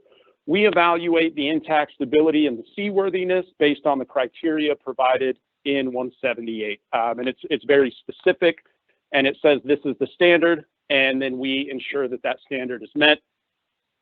179, subdivision, damage, stability, and watertight integrity. That's mostly applicable to your vessels that are going offshore, although there's regulations that even your river vessels have to meet. 180, how do I know if the life jackets I carry? You may notice on inspected passenger vessels that like the standard E-vest that a recreational vessel might carry, they don't carry those.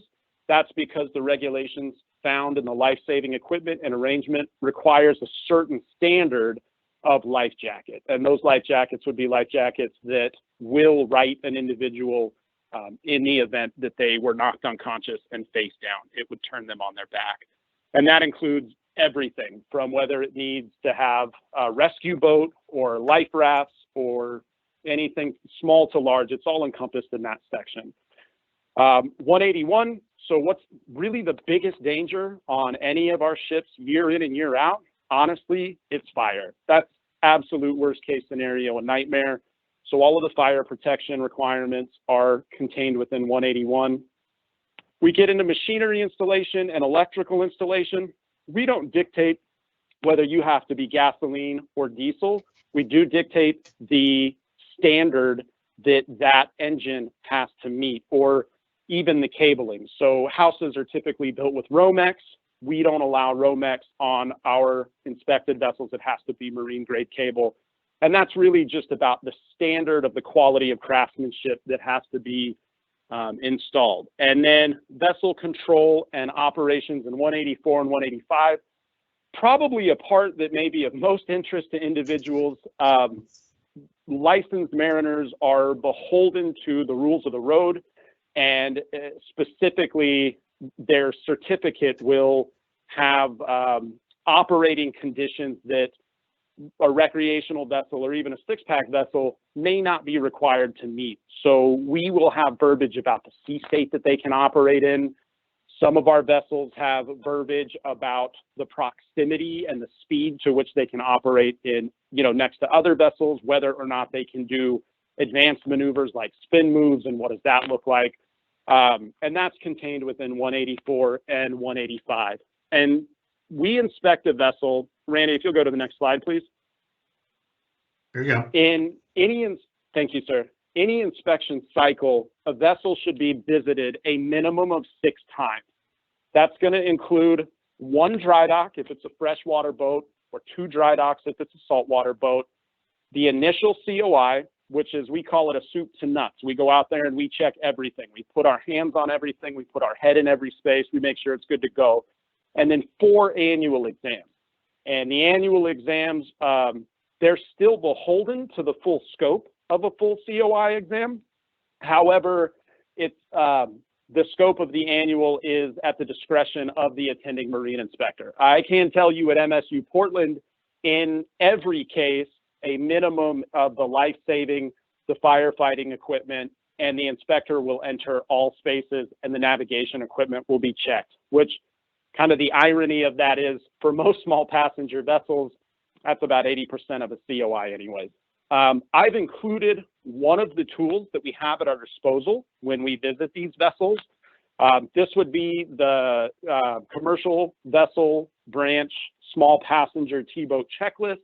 And so when we go out, we either take this or an 840 book and we use it as a guide. And I can say that for T-boats, and Randy, if you go to the next page, for T-boats, this entire sheet gets filled out 9 out of 10 exams. Even though it may not be required as per the law, you're hard to find an inspector who doesn't just take the time to go through it all.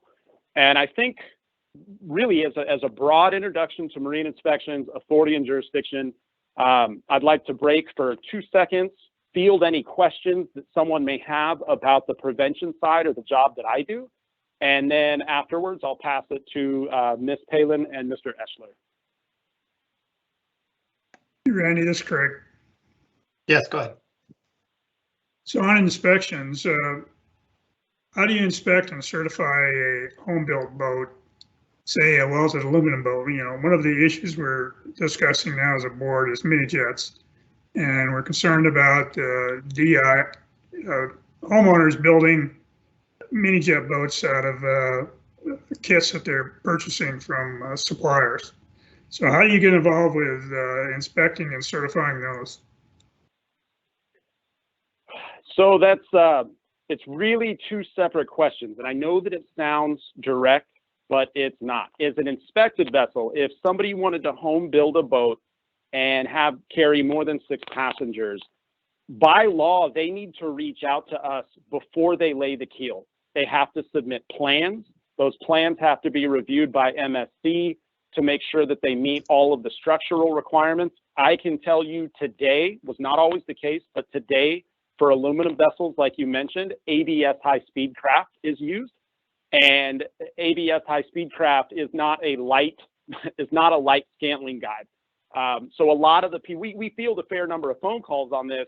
And when we explain that they're going to have to, triple the scantlings in order to make it work, that actually just negates about 90%. But there is a second way that an individual could potentially accomplish this. And it's an exception in the rule known as a 5-year rule. And so if the individual home built their boat, documented it properly, met all the builder requirements that are technically required by law to be eligible for what's known as a coastwise endorsement, they could operate as an uninspected vessel for 5 years. Note, and they have to keep logs. There's a heavy scrutiny that's laid to ensure that this is the case. The motor hours have to be the same. The area they operate in has to be the same. But then what we would do is they file that application. They say, I've been operating as a 6-pack for 5 years. We go out, we have them completely taken apart after we've reviewed their records. We conduct an internal structural exam to make sure that there's no damage, wear, or breakage that may be an issue, a systemic problem. And then, like I said, we issue them a limited COI. How do we determine the total number of passengers that would be allowed? We would conduct a stability test on that vessel, and we would ensure that the total number of passengers at a passenger weight of 185 pounds does not exceed the required reserve stability, the required righting movement for that vessel. And that being said, like I said, there's a second kind of caveat to this, and there's a whole section of laws for recreational builds, right? And technically these people have to meet that. And that's kind of the other side, is that they didn't submit the builder application to the Coast Guard in advance, and they didn't meet the recreational requirements. And so it's kind of a cutoff at the knees right there. I can't stop Joe Blow from building, something in his backyard and putting his family in it. I can, however, utilizing the law, if he didn't follow the processes and procedures, I can stop him from making it a commercial vessel. We just need to be notified. Another question, if you don't mind. You know, we recently implemented a rule on the Lower Willamette. And of course, you got a mix of recreational and commercial boats on the Lower Willamette. So I'm trying to understand how we enforce our new rule on commercial activity, or if we can. What is the rule, if you don't mind me asking? Well, we're trying to limit boating activity in Lower Willamette so that we don't infringe upon docks and other boaters. So we have offsets in place. And of course, we had the recent accident there with the Willamette jet boats. And, you know, they've established their routine of going up and down to the falls. And, you know, they try to show off to the customers and give them a little thrill. Well, I don't know if they're doing it, but they certainly could be in violation of the wakes that we're trying to prevent. So I'm just trying to understand our jurisdiction versus your jurisdiction. Yes. So the state has the right to enact safety measures within their waters, so long as they're not in conflict with the federal rules. And there's a right to commerce in those waters. However, there's not a right to damage anyone else's vessel or dock or property as a result of that. I'm not an attorney. Let me start right there. I'm not an attorney, and I'm surprised every day by what the attorneys tell me. But my understanding of the law is, as long as that law is legal, the sheriff can go out and enforce that. If you have an offset, what you can't do is say you can't drive through here, because the federal government says, yes, commerce can occur here. But you can say, we have property here and we can't have a wake greater than X. And that, to my understanding, is enforceable. But if you guys had a specific question, I've got a great working relationship with our D13 legal team.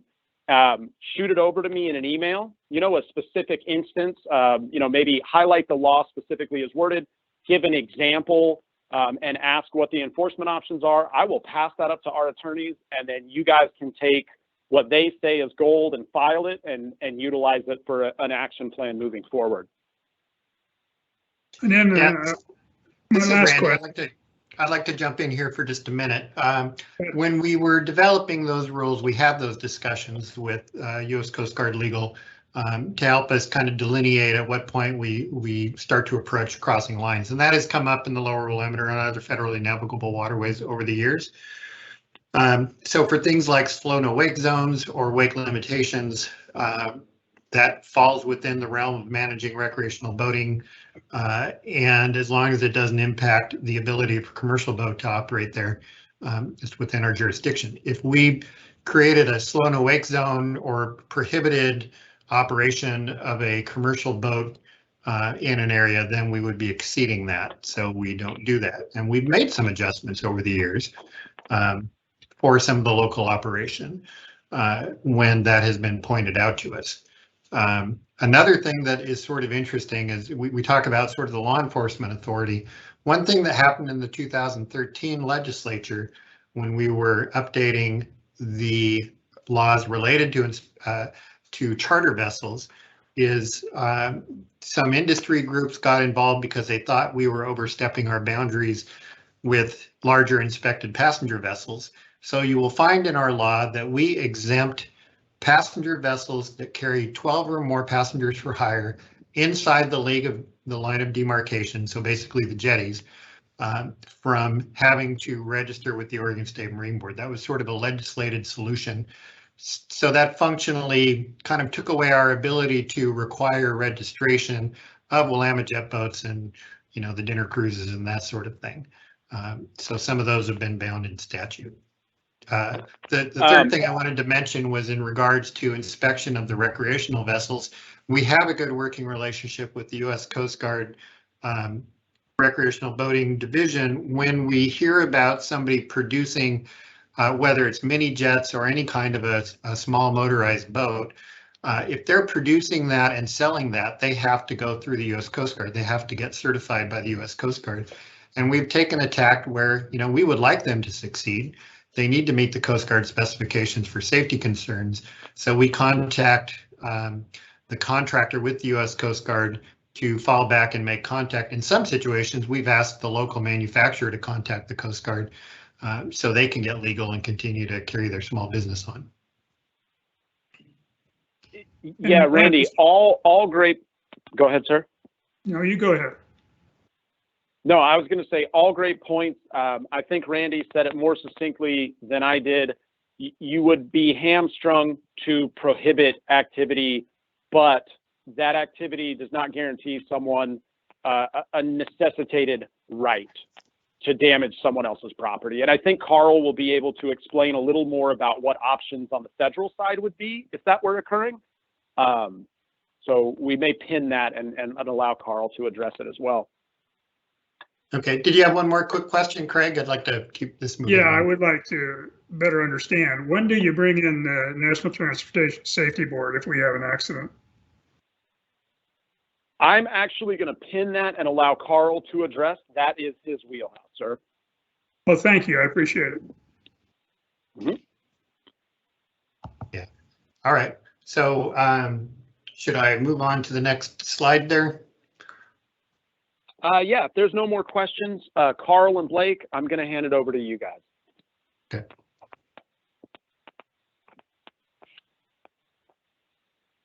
Carl and Blake, we can't hear you. You might need to press *6. You got it? I got you now. Yep. Thank you, Mr. Casey. Can everyone hear me? Yes. All right. Awesome. Thank you, Mr. Henry, for having us here today. This is Lieutenant Junior Grade Blake Palin. I am the Assistant Chief of Investigations here, and I'm alongside me here. I have our Chief of Investigations, our Senior Investigating Officer, Lieutenant Carl Eschler. So on this slide that you have up in front of you, the marine casualty investigations, I'm just going to go over, just a brief overview of what we do for marine casualty investigations. We'll move on into the enforcement options. And that's where Lieutenant Eschler can pick up that question that we just pinned about the Ntsb. And then following that, we'll talk about when things are outside of OSMB's jurisdiction and you're looking for questions specifically for investigations, what the best way is to get in touch with us, and then moving forward, what our best options are for getting in touch with you as well. So if that sounds good to everyone, we will kick it off with the marine casualty investigation portion.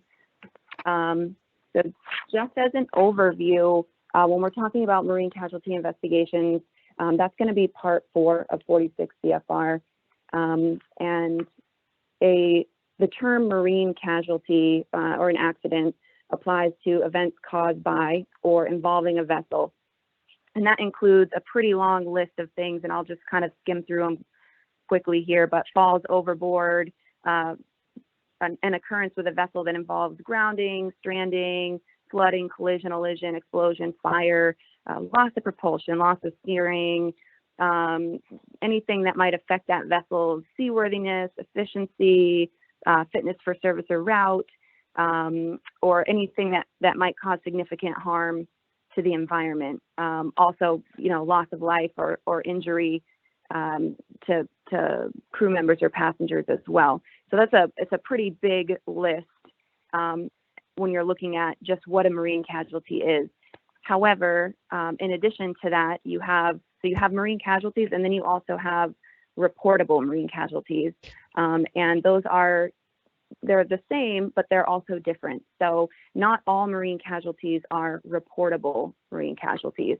And our list of reportable marine casualties is in 46 CFR 4.05, and that's where you can find specifically what casualties that I just listed are required to be reported to the Coast Guard. And to further help explain that list of required reportable marine casualties, we also have a NAVIC that we use and that's NAVIC 0115, and that goes into a lot of further detail that I won't dive too far into here. Certainly I can field any questions that y'all have about that, but once we receive a report of a marine casualty, that's what really kicks off our investigation process. And what that process looks like is we receive a notification, however it may be. Typically, we receive that notification through our command center. That is typically our preferred method of notification if someone experiences a marine casualty or witnesses one, or however that notification is going to be made, that it be made through the command center. At that point, we are then notified of that marine casualty, and we start what's called our preliminary investigation. And what that looks like is we look at our regulations, we look through Part 4, we look at our NAVIC, and we make the determination if the marine casualty that occurred is reportable or not. And if it is in fact reportable, then that investigation continues. So if it is not, then maybe it's just a hazardous condition, and we note that in our database, and that closes out the investigation. So if it is a reportable marine casualty, that's when we move forward with our investigation, and we move into what's called an incident investigation. And those investigations have 3 levels: data collection, an informal, and a formal. And just important to know about those 3 levels of investigation is that they increase with severity. So a data collection is really just what it sounds like. If it is and I'll just give you an example of a commercial fishing vessel that loses propulsion, that would be a reportable marine casualty, but the investigation isn't incredibly extensive. We certainly still investigate all the areas that we're required to investigate, and we document it, but the majority of what's documented is for data collection purposes. Moving up into an informal investigation, those are, as we're moving into informal, those become more serious casualties. For example, a death, a loss of propulsion on a foreign flag ship that's coming in, more serious infractions, and those investigations take a more significant amount of manpower. They take a more significant amount of time.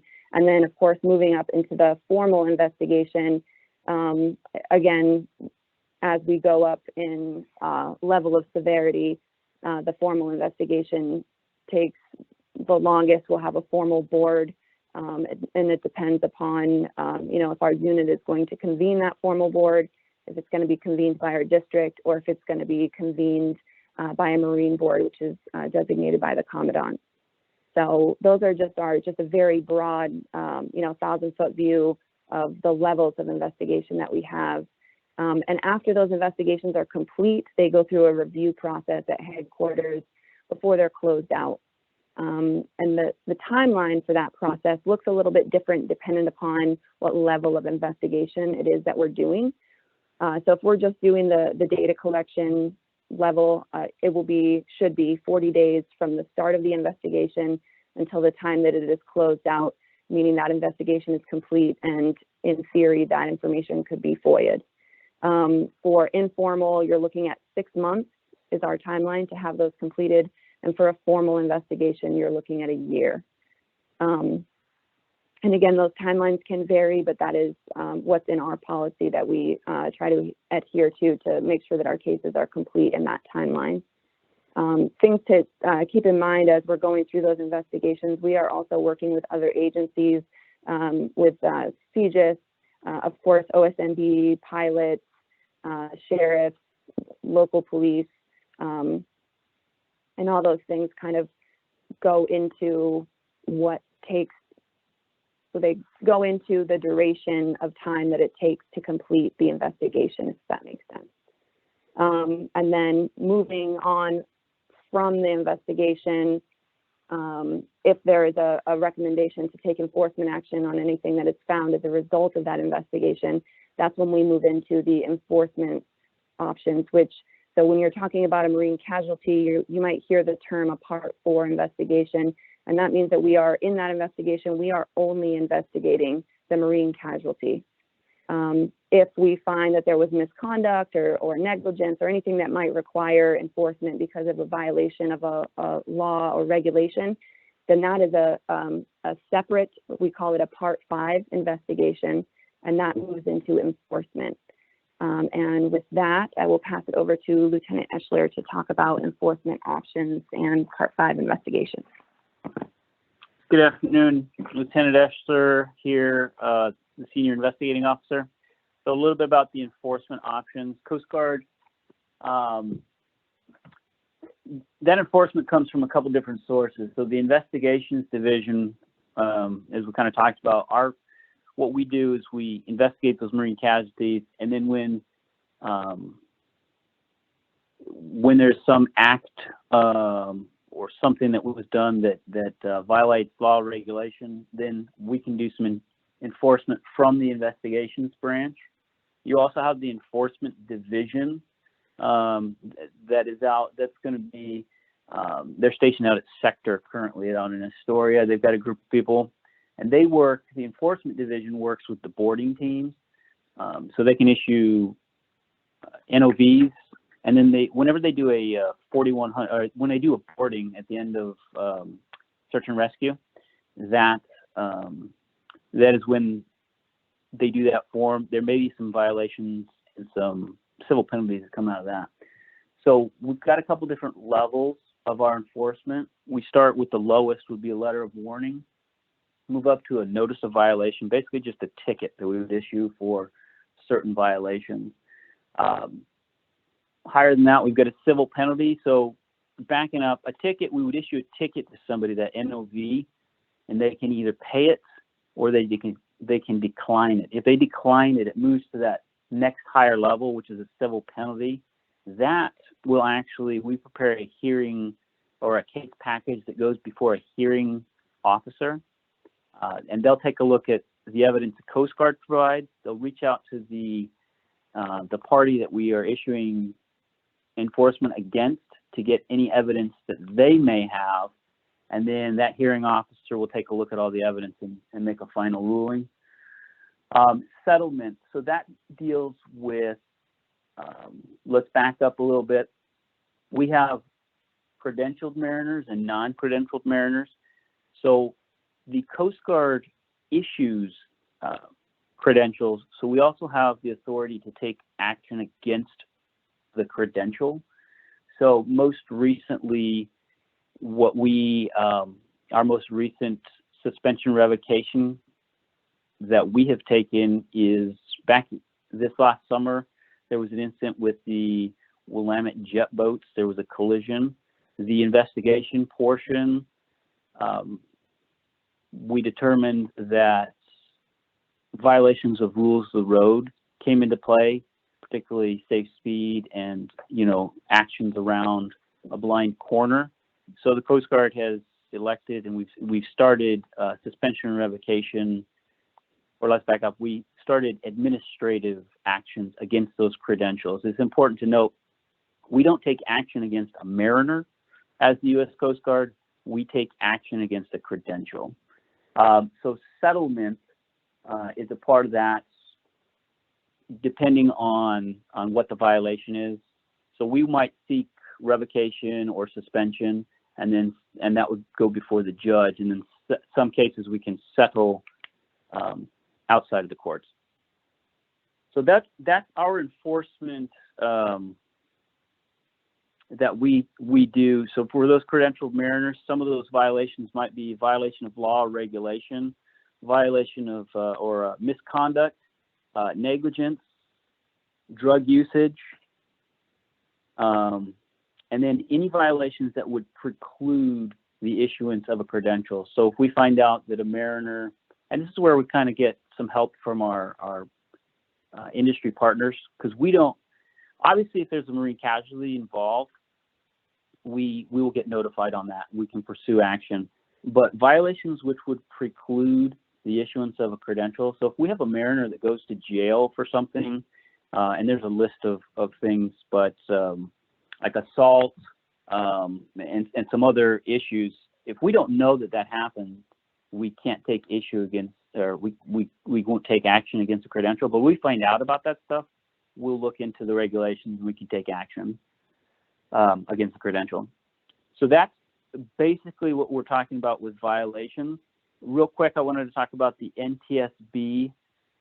So basically the Ntsb gets involved if it's a major marine casualty. So if we've got a loss of a mechanically propelled vessel of 100 gross tons or more, loss of over 6 lives, if we have $500,000 worth of damages, then we reach out to the Ntsb, and at that point, the Ntsb will make a decision whether or not they want to be involved in that marine casualty investigation. I have heard that the Ntsb is moving towards, so currently, if it's over $500,000, we refer it up to them, but they are not taking the cases unless it's up to $1 million at this point. So if they're not doing the investigation, we are. The other time that the Ntsb becomes involved is when it's a public vessel, and then they will conduct the investigations for public vessels. Public vessels being those that are owned by the government. And that's what I've got for the enforcement. Are there some questions on the enforcement side? If not, we do have one more slide with our about the investigations portion. This is Craig with you again. I want to follow up. A question about Ntsb had to do with the link between the Oregon State Marine Board and your investigations. Now, I know a few years ago, the National Transportation Safety Board looked at personal watercraft operations and the safety problems that they were causing.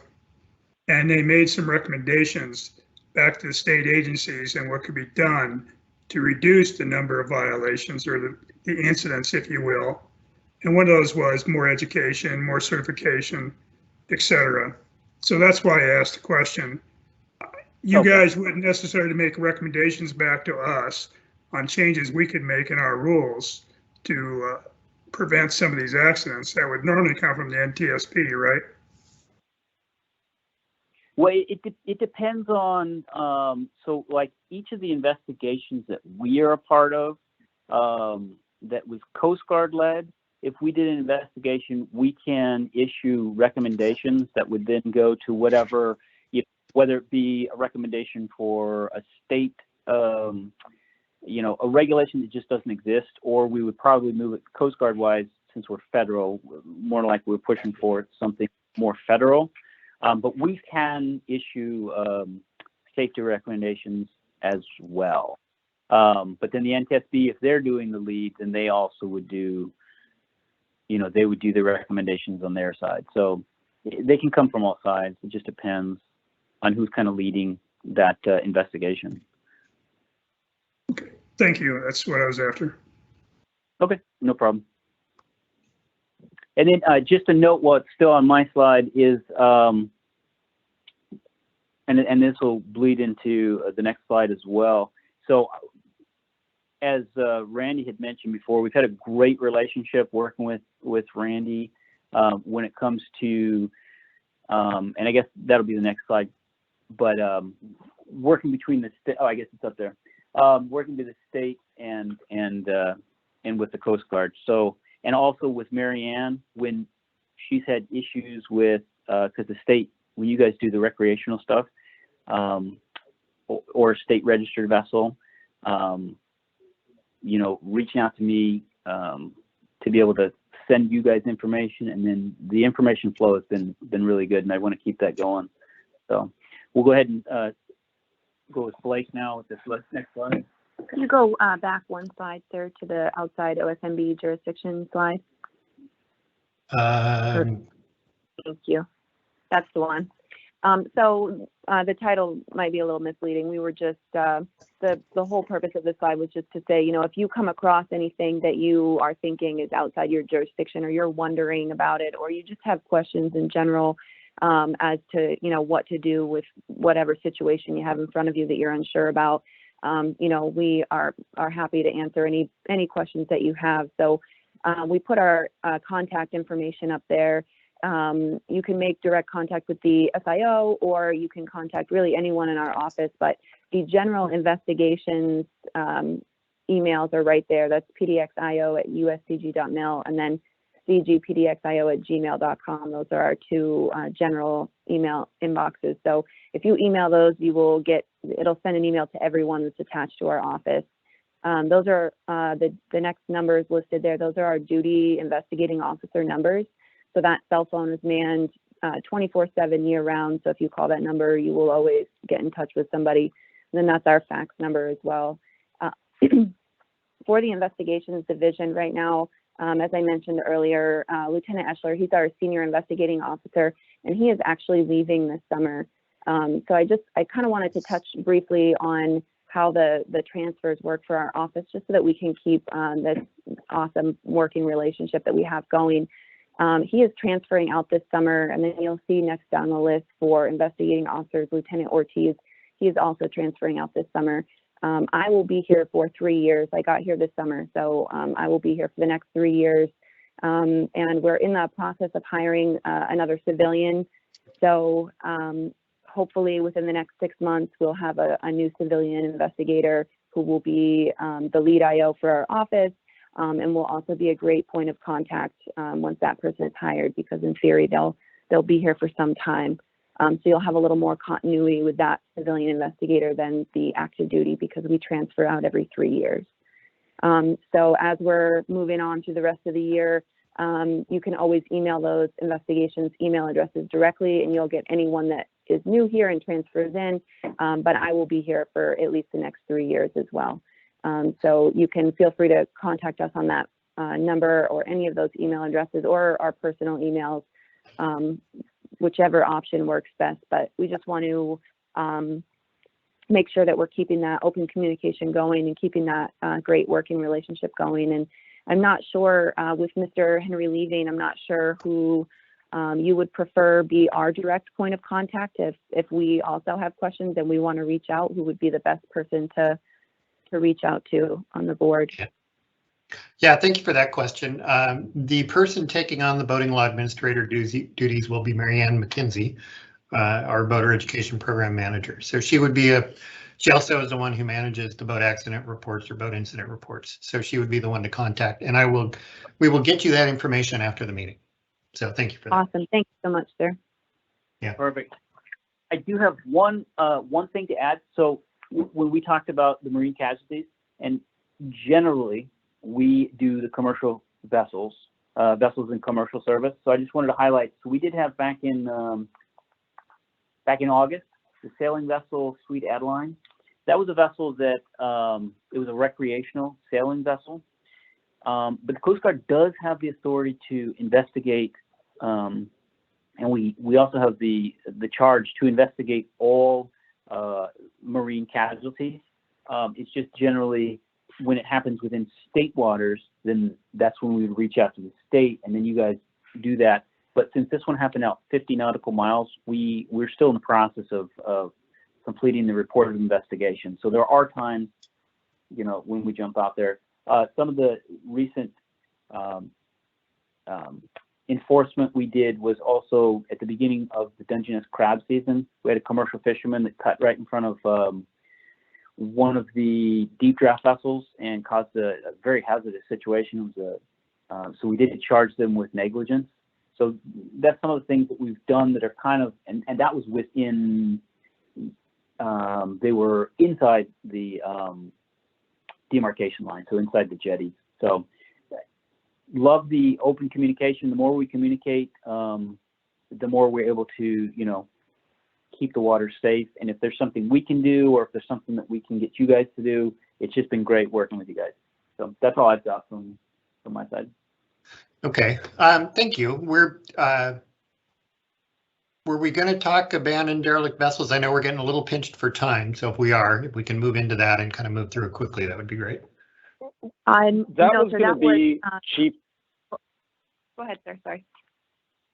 So that was going to be Chief Johnson's section, and he got COVID 48 hours ago, and he's in bed. So my hope is that you guys might develop some more pointed questions and invite us back, especially after the new civilian is hired, and then he can present that. I would like to go back out to 3,000 feet to the board though and talk specifically if there is something occurring on the water and it's an inspected vessel.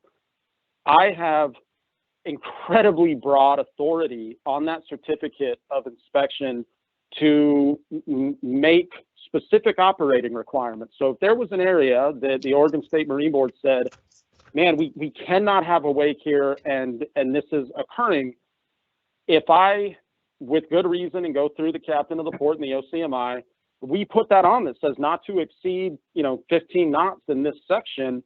That also gives Carl another option. If it's violated and if someone is repeatedly violating, please tell people a picture's worth 1,000 words and a video's worth 1,000 pictures.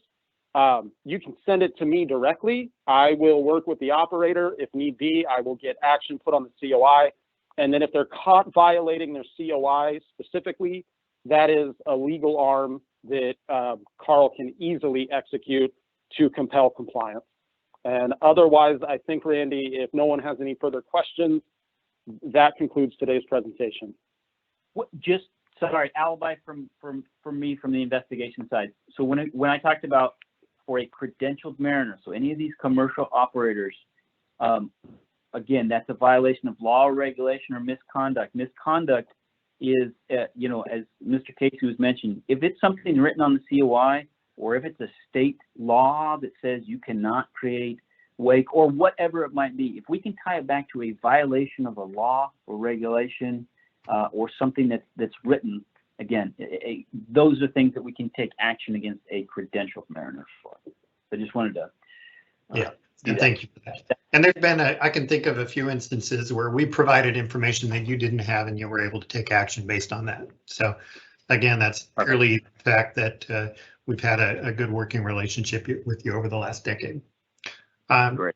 Thank you so much for the presentation. I think that's very helpful. We will circle back on the abandoned derelict vessel discussion at a later time, because that is a major issue, but it's also, we'll wait till the right people are in place, if that's all right. Sound good? Thank you so much. Sounds great. Okay. Okay. I need to share my, oh, wait a minute. Hold on. Let's put that back up.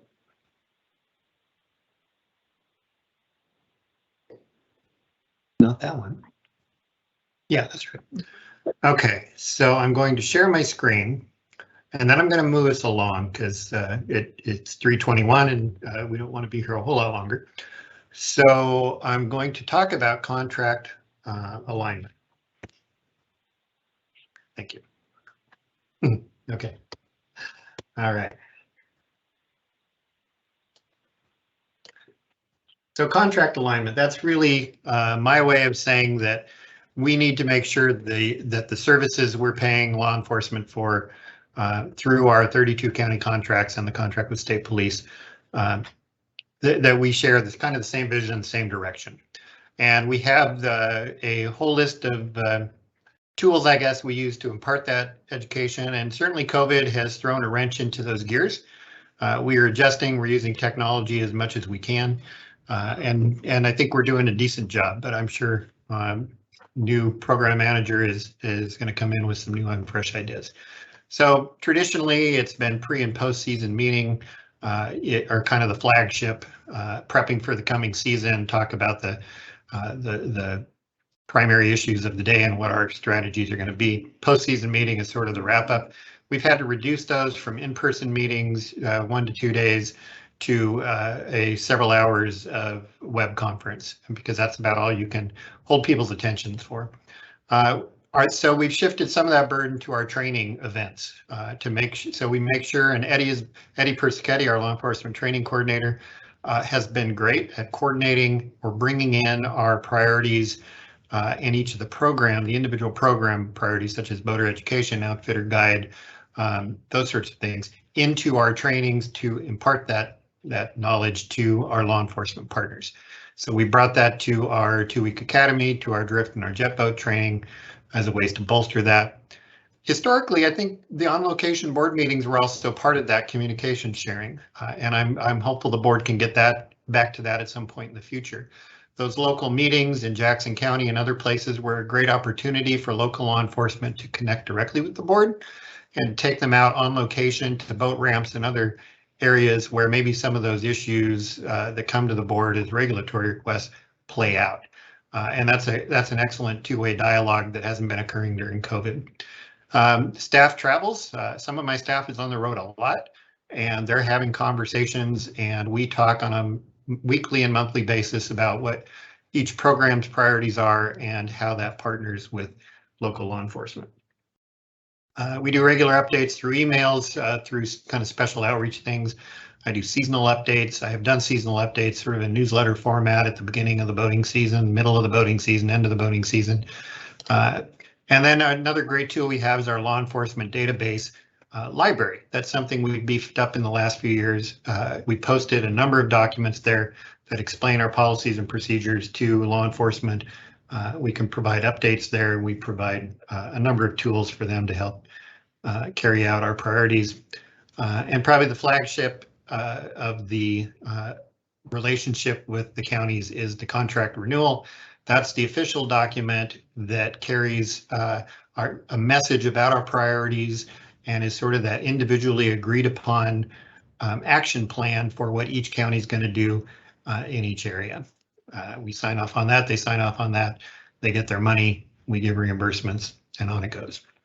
And again, certainly COVID has thrown a wrench into that. It's been hard to sort of move forward, but I think we have, and I'm hoping that we can continually move to a new paradigm in the future. Educating boaters. Boy, I'm going to gloss over this because I really want to get to the boating safety advocate piece here in a second. But in a nutshell, and these numbers may be off by a year or two because not so coincidentally, a couple of weeks ago, I purged 23 years of my digital archives because I had exceeded the retention period.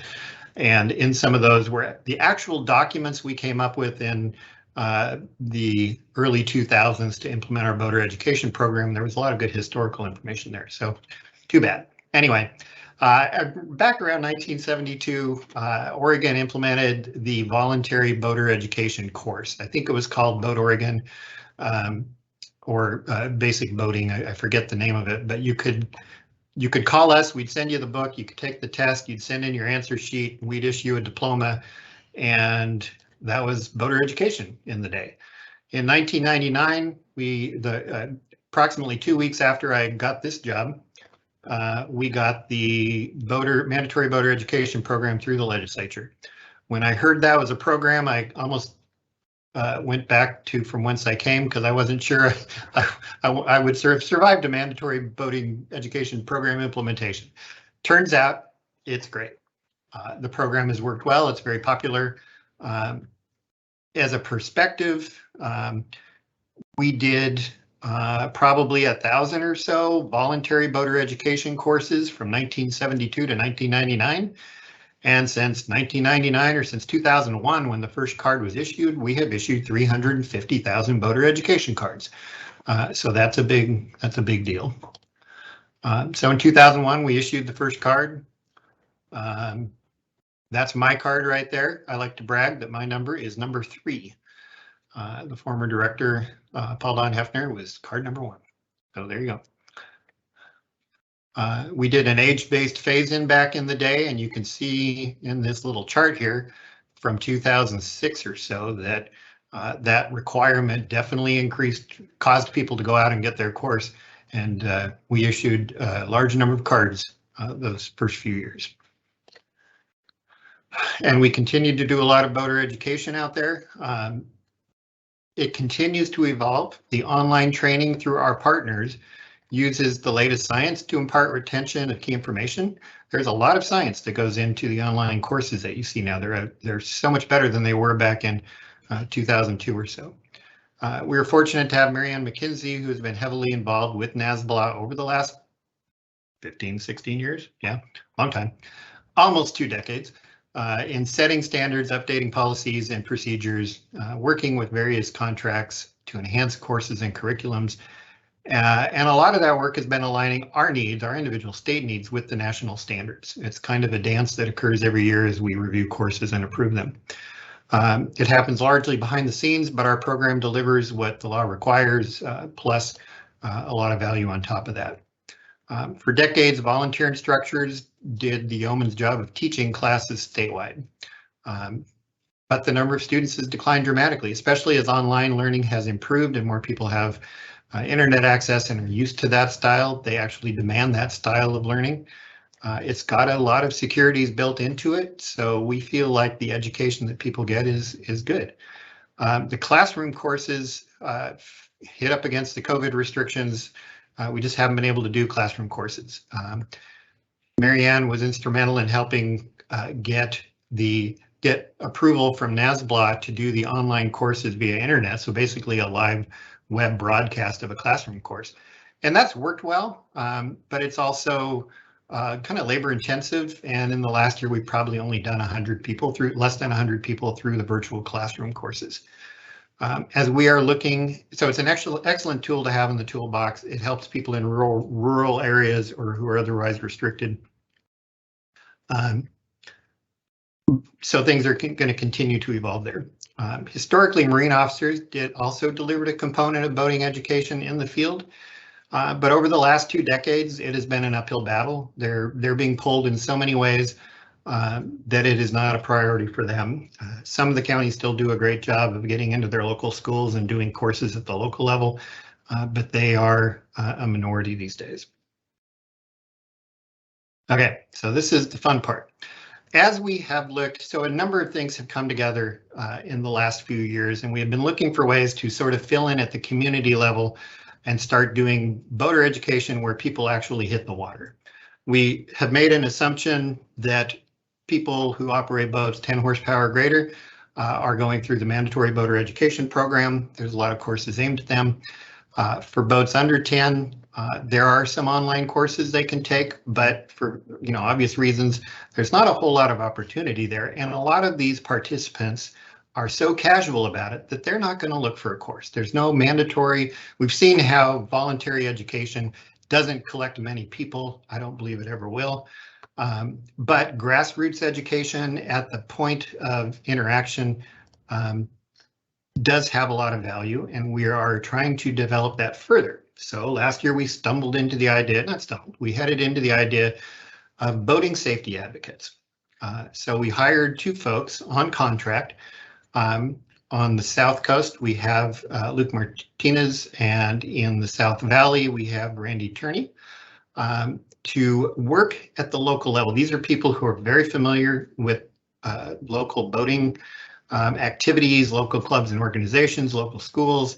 They are both people who are passionate about boating and water safety, and they are just really excellent tools to carry that message into the local community where it's happening.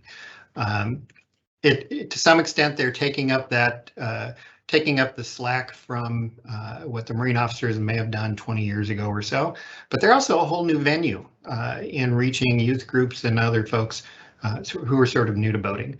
And some of the quick things that we did last year because of this is we were able to get signage out on some of the rivers. They were able to help us take signs and literally post them or work with local authorities to get them posted. They reached out to kids about life jackets. They taught some of the junior boater courses to groups of kids. They were able to check on life jacket kiosks and help keep them staffed and looking good, or outfitted and looking good. They worked with, to some extent, with their local county sheriff to find some synergy in water safety education, and they participated in local events to help carry that message forward. So the quick look ahead, 2022, we are aiming for 6 of the boating safety advocates. Again, these are positions that are focused on small boats, small boat operation. This group, the great thing about having people who are external to the agency but now closely aligned with us is they bring in lots of great ideas and all that local knowledge, and they're passionate about it, so they show up at the boat ramp, they show up at the safety fair. They're able to do things that we just can't do. So our priority locations are sort of based on a review of boating accidents, fatalities, growth in non-motorized operation, areas where we feel like we need that grassroots help. So this year we are aiming for an additional 4 positions, and you can see the stars there, one in the metro area, one in the Mid-Valley, Salem area. We will definitely need somebody over in the Bend area, Central Oregon, and somebody in the Mid-Coast to augment what we're seeing in the South Valley and South Coast. This would be a build out of the program. Long term, if it continues to be successful, we'll need to incorporate changes into our legislatively adopted budget to identify those funds. For now, we're kind of working off some of those reversion dollars I talked about earlier, funds that haven't been able to be spent in the field, to leverage that into local education activities. And like I said, we're pretty pleased with what we're seeing. So this is I guess to lay the groundwork there, and if you're listening, Randy and Luke, be ready to start talking because this is your 30-second notice.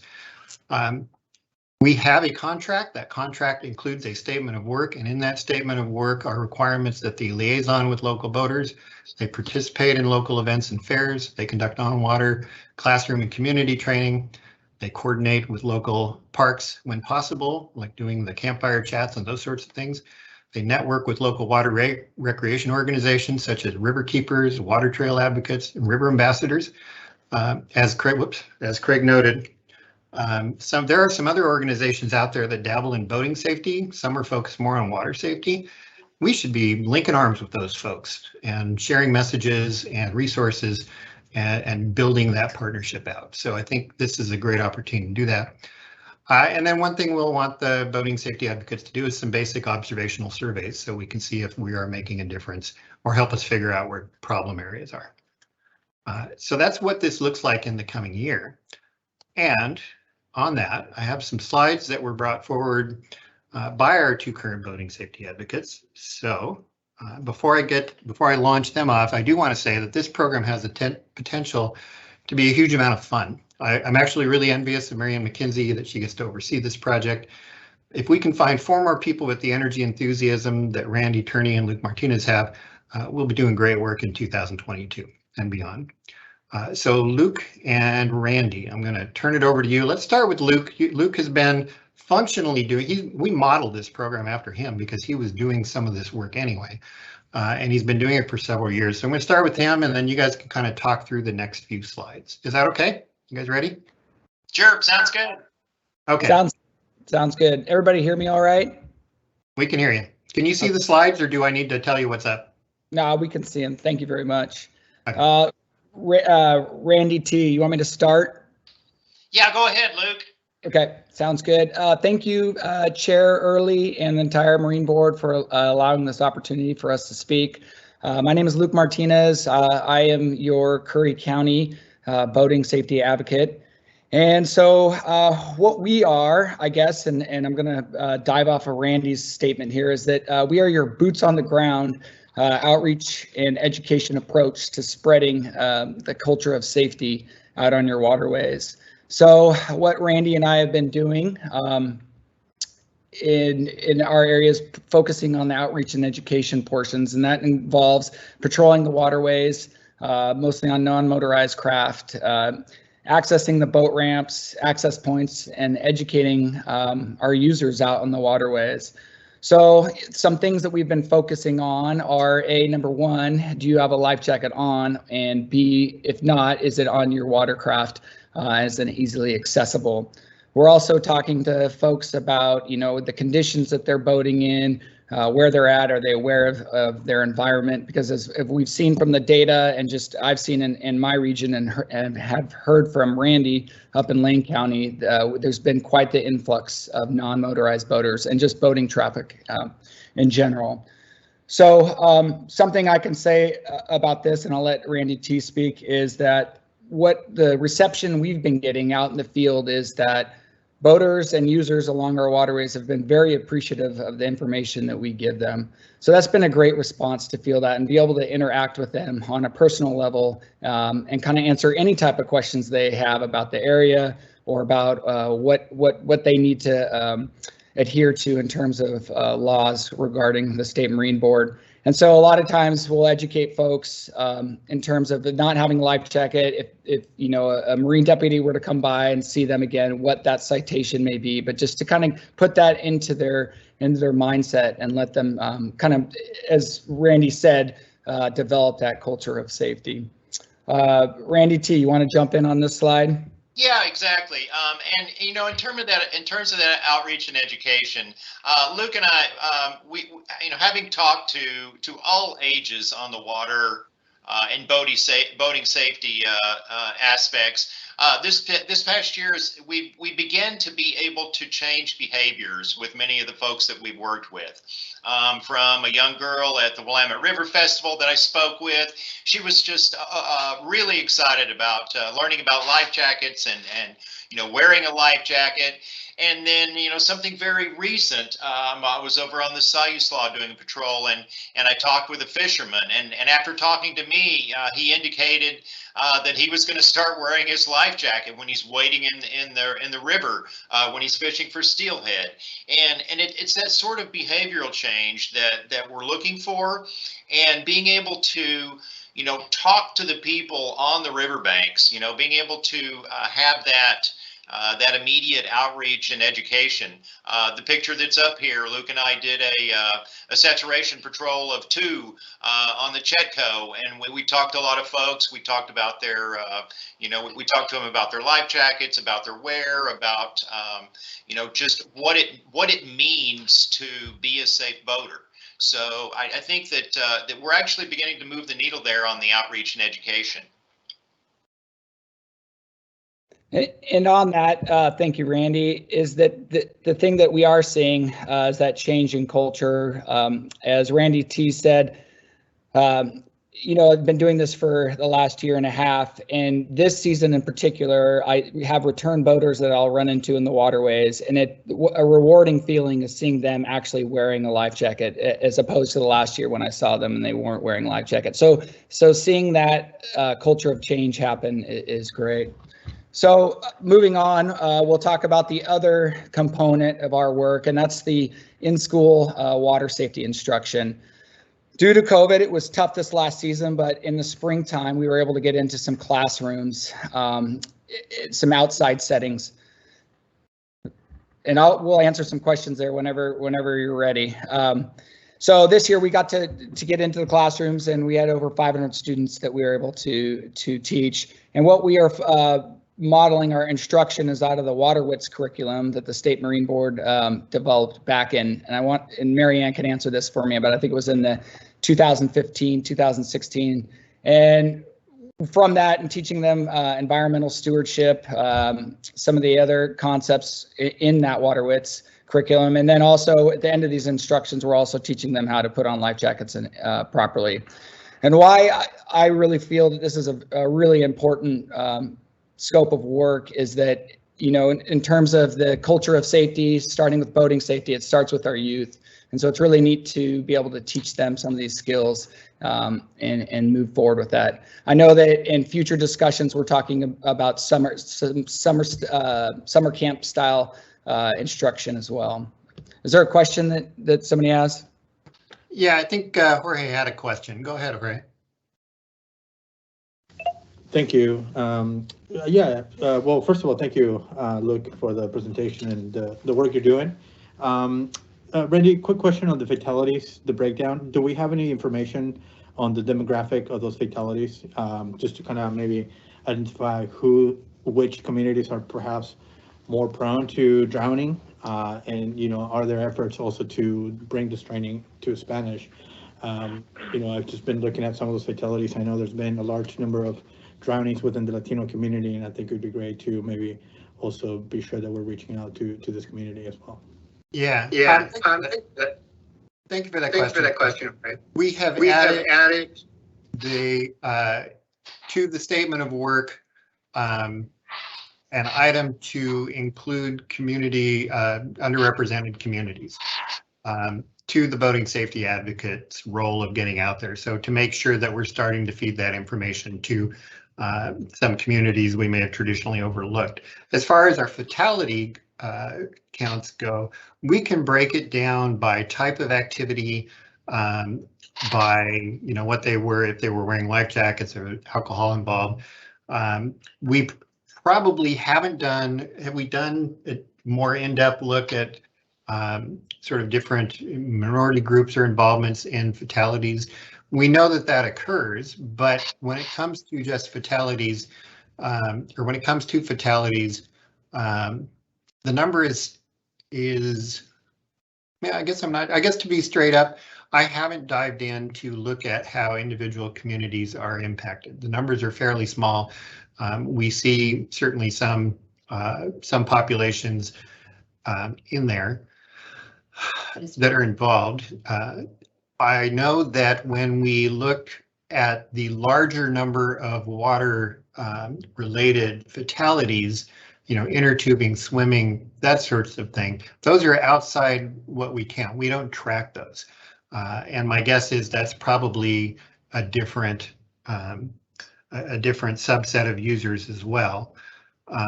What I would say, even though we draw the line, we try to draw a line between boating activities and things that aren't defined as boats, like inner tubes and air mattresses. The type of work that Randy and Luke are doing in the field, the boundary is less important. When they go talk to a local group of kids about water safety, they're talking about water safety. They're talking about life jacket use, so they can carry that to a broader group. But your point is taken. Doing some of that demographic research, I think, would be interesting and is probably overdue. Great, thank you. Because if we see just a bigger number of those drownings within a certain community, and it can be either community, I think maybe we can make the correlation that perhaps we could do a better outreach, or perhaps bring more educational materials in maybe other different languages, or maybe other strategies to make sure that we're reaching those folks that are prone to drowning more. At the end of the day, all lives are important, and we definitely want to reach everybody, but I think there's going to be different strategies that we'll need to implement to make sure that we're reaching everyone equally. Yeah. And along those lines, I don't want to leave out some of the good work that Janine Balek has been doing with the Waterway Access Permit grants, where we've done, as you're well aware, we've done the Spanish language public safety announcements. That's very definitely aimed at a particular demographic that hasn't gotten that level of attention in the past. So we are looking at that. It's actually, Larry's done a good job of sort of ingraining that in each of our areas of expertise. That's really a key piece of our priorities in the coming years, to engage non-traditional constituencies and populations, I guess. We also have partnerships with organizations like Safe Kids and others who probably have a better long-term relationship with different populations. So we will work to leverage those in the future. Does that answer your question? Okay. Right. Indeed. Thank you. Thank you so much. Yep. Thank you. Yeah. Okay. Do we have any breakdown between the accidents involving experienced versus inexperienced boaters? I'm thinking in regards to people who take out a rental boat versus those who have been on the water with experience previously. Yeah, I think that is information we could provide in the future. I don't have it in front of me, but we do track which fatalities occur in rental boats. I believe the accident reports attempt to enumerate experience in sort of large round numbers.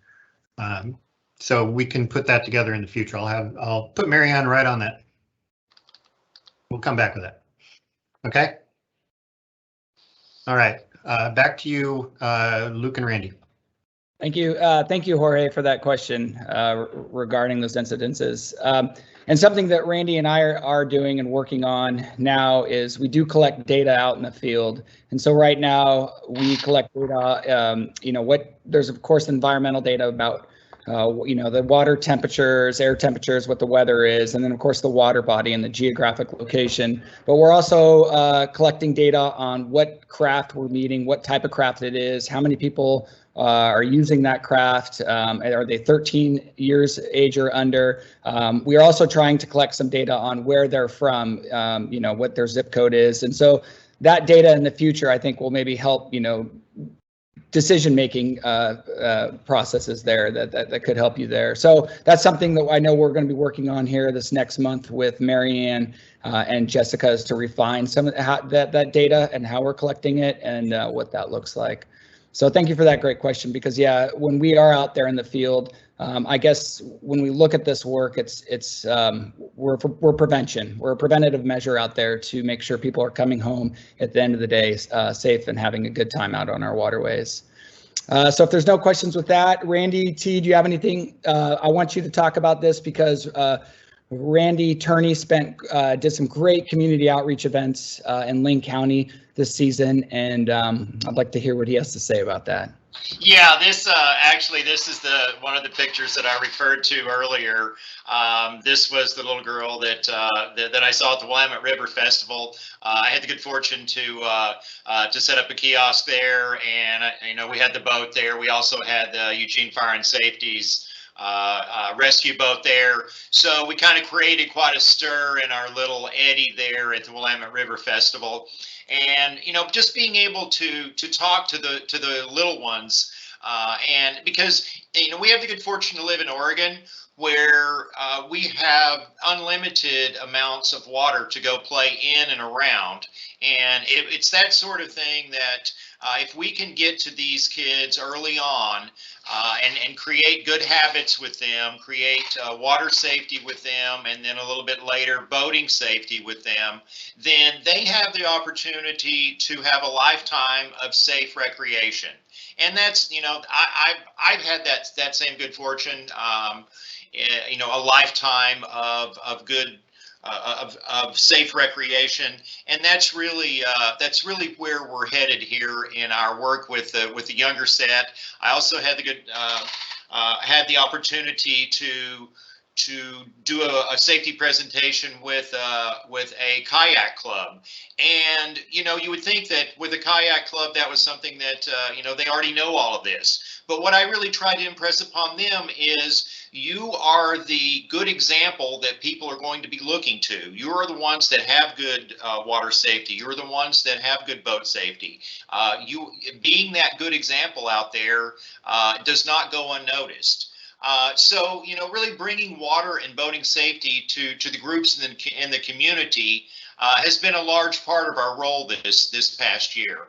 And as the Marine Board's liaison to our communities, we become the face, the eyes, and the ears in the Marine Board in our counties. And people are beginning to seek us out from front and center, and our presence on the water has put us in front so that we can show the water safety and educational resources that we have. Go ahead, Luke. Thank you, Randy. So in summation of the work so far is that we're pushing the mindset for boating water safety in Oregon. And I'm based in a very rural area that's seeing a huge uptick in visitation from outside residents. So we're seeing a lot of new boaters in that. And then Randy is up in Lane County, of course, and has a influx of boaters every year coming from all different directions, and of course out of Eugene. And so I guess the forward movement into other regions is very important to spread the work into the other regions, such as I was looking at their Tillamook County and up, of course, in the Portland metro area. I do feel personally that outreach and education and being a collaborative team with the rest of the units, such as the sheriff departments, OSP, Coast Guard, and then also for all your outside nonprofit agencies, I feel like these positions act as a glue to all the agencies trying to bring us all together and focus under the State Marine Board's guidance. So I just really appreciate Randy, Henry, all your work that you and Marianne that have put forward into allowing us to do this work this last season. So I really do appreciate that. And then your entire staff has been incredible. Eddie Persichetti for allowing us to come to some of his trainings with the law enforcement, getting to know those folks and being able to collaborate together as an entire team has been a great experience. So we thank you very much for that. Randy T, do you have any closing. Just sort of a parting thought there. As boating safety advocates, we're working to create good habits, like wearing a life jacket, like wearing a seatbelt, like wearing a bike helmet. And, you know, a lot of what we're doing, it's a mindset change that when in place simply saves lives. And I'll end with that. Very good. Hey guys, thank you very much. I'm going to miss working with you. I wish you the best. Keep Marianne in line and continue doing great things in the coming year. Thank you very much. Thank you to Luke and Randy for being here at the meeting. And just a side note, I see Luke on the water and he is a fabulous advocate, and he, you know, I'm sure that Randy is the same way, but these guys are enthusiastic and they are definitely a bright spot and a positive influence on boaters. So thanks for what you guys have done this year. Thank you, Val. All right. Thank you, Val, very much for that. Okay, I'm going to trip over the next few slides very quickly here so we can be done at, so I'll at least be done at 4 o'clock if that's all right. Sign language. So more signs, less signs, better signs. Huge discussion. So I'll try to do this quickly. My philosophy on signs is this: they are a critical component of any comprehensive outreach strategy, especially in recreational boating. There are too many boaters who are too casual about boating. They simply don't look at the regulations online. They don't do research on tides. They don't think about the weather. They just don't think about hazards or obstructions. They just get to the water and they go. Unless we develop a machine that herds people to the concept that they will be cited unless they carry a smartphone and check the regs every time they launch, we're not going to solve the problem of people getting to the water not knowing what they don't know. But that said, I also believe that a large portion of the population wouldn't read a sign even if they had to step over it or if they tripped over it. I'm very concerned with the idea that once we sign it, we own it. There's been a recent court case that I'm sure will continue to play out with the idea that once you put a sign up, if that sign somehow falls over or becomes in disrepair and somebody gets injured with the hazard that you've signed, you've taken some liability for that. So it's that whole discussion on recreational immunity that hangs above us like a black cloud.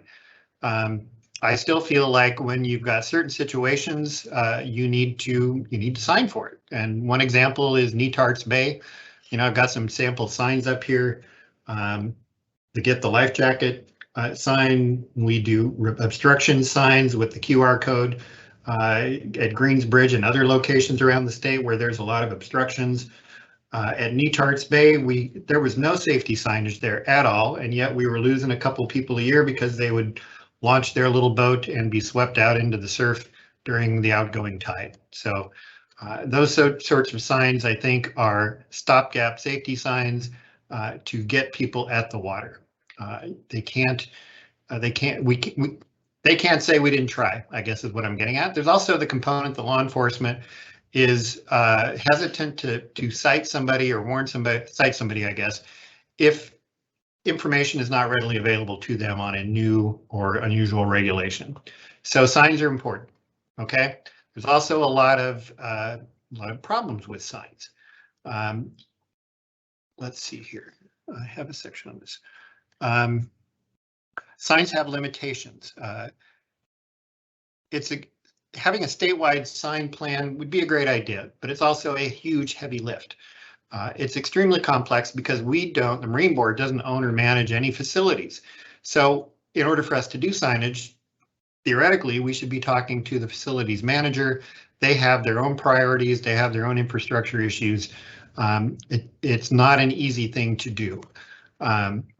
Such an approach, I would say, is needed. It's also valuable. It's an important way to educate boaters before they hit the water. There's also a lot of infrastructure and a lot of work that goes with that. Signs have limitations. They only work when seen. They require regular maintenance.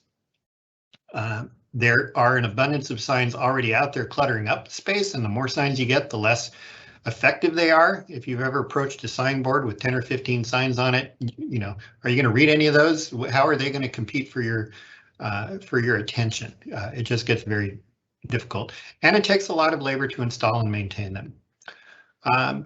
So that is, I guess, part of the challenge here when you think about the fact that we have 1,200 launch points around the state.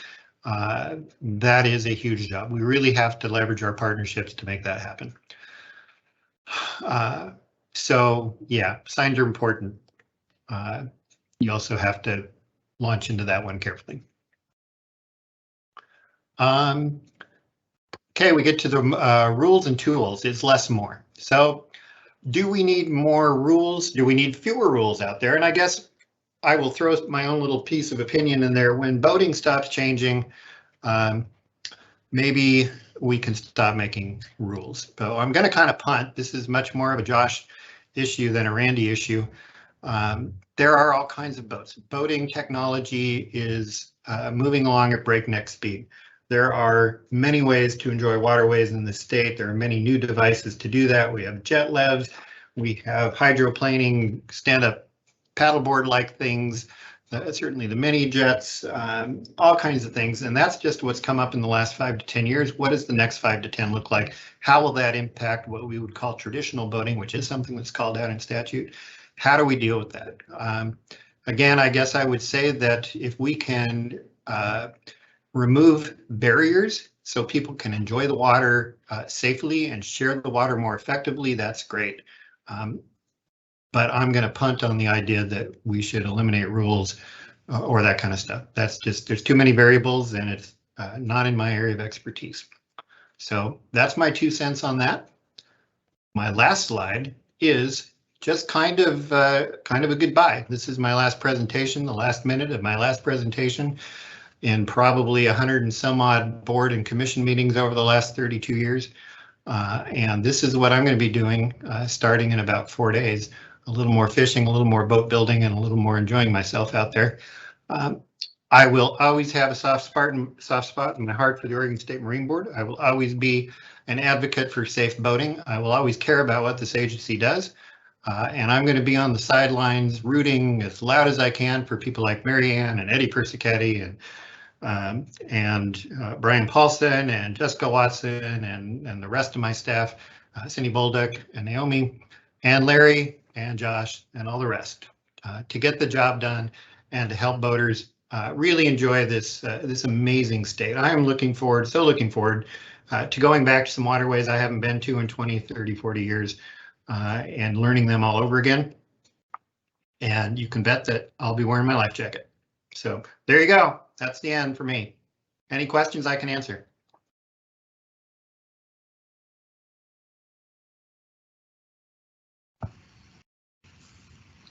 Thank you, Randy, for everything, for the entire presentation. We'll see if anybody's got some questions here. It is an incredible job as usual, and really, really appreciate your dedication these past 23 years. I think I've been there for almost half of it. You have been. You're kind of, I think of you as kind of one of my board members because it was on that trip down the Chetco where I kind of pitched the idea, and it's been a great, huge addition to the Oregon State Marine Board. So thank you for all your years of service. Does anybody have some questions?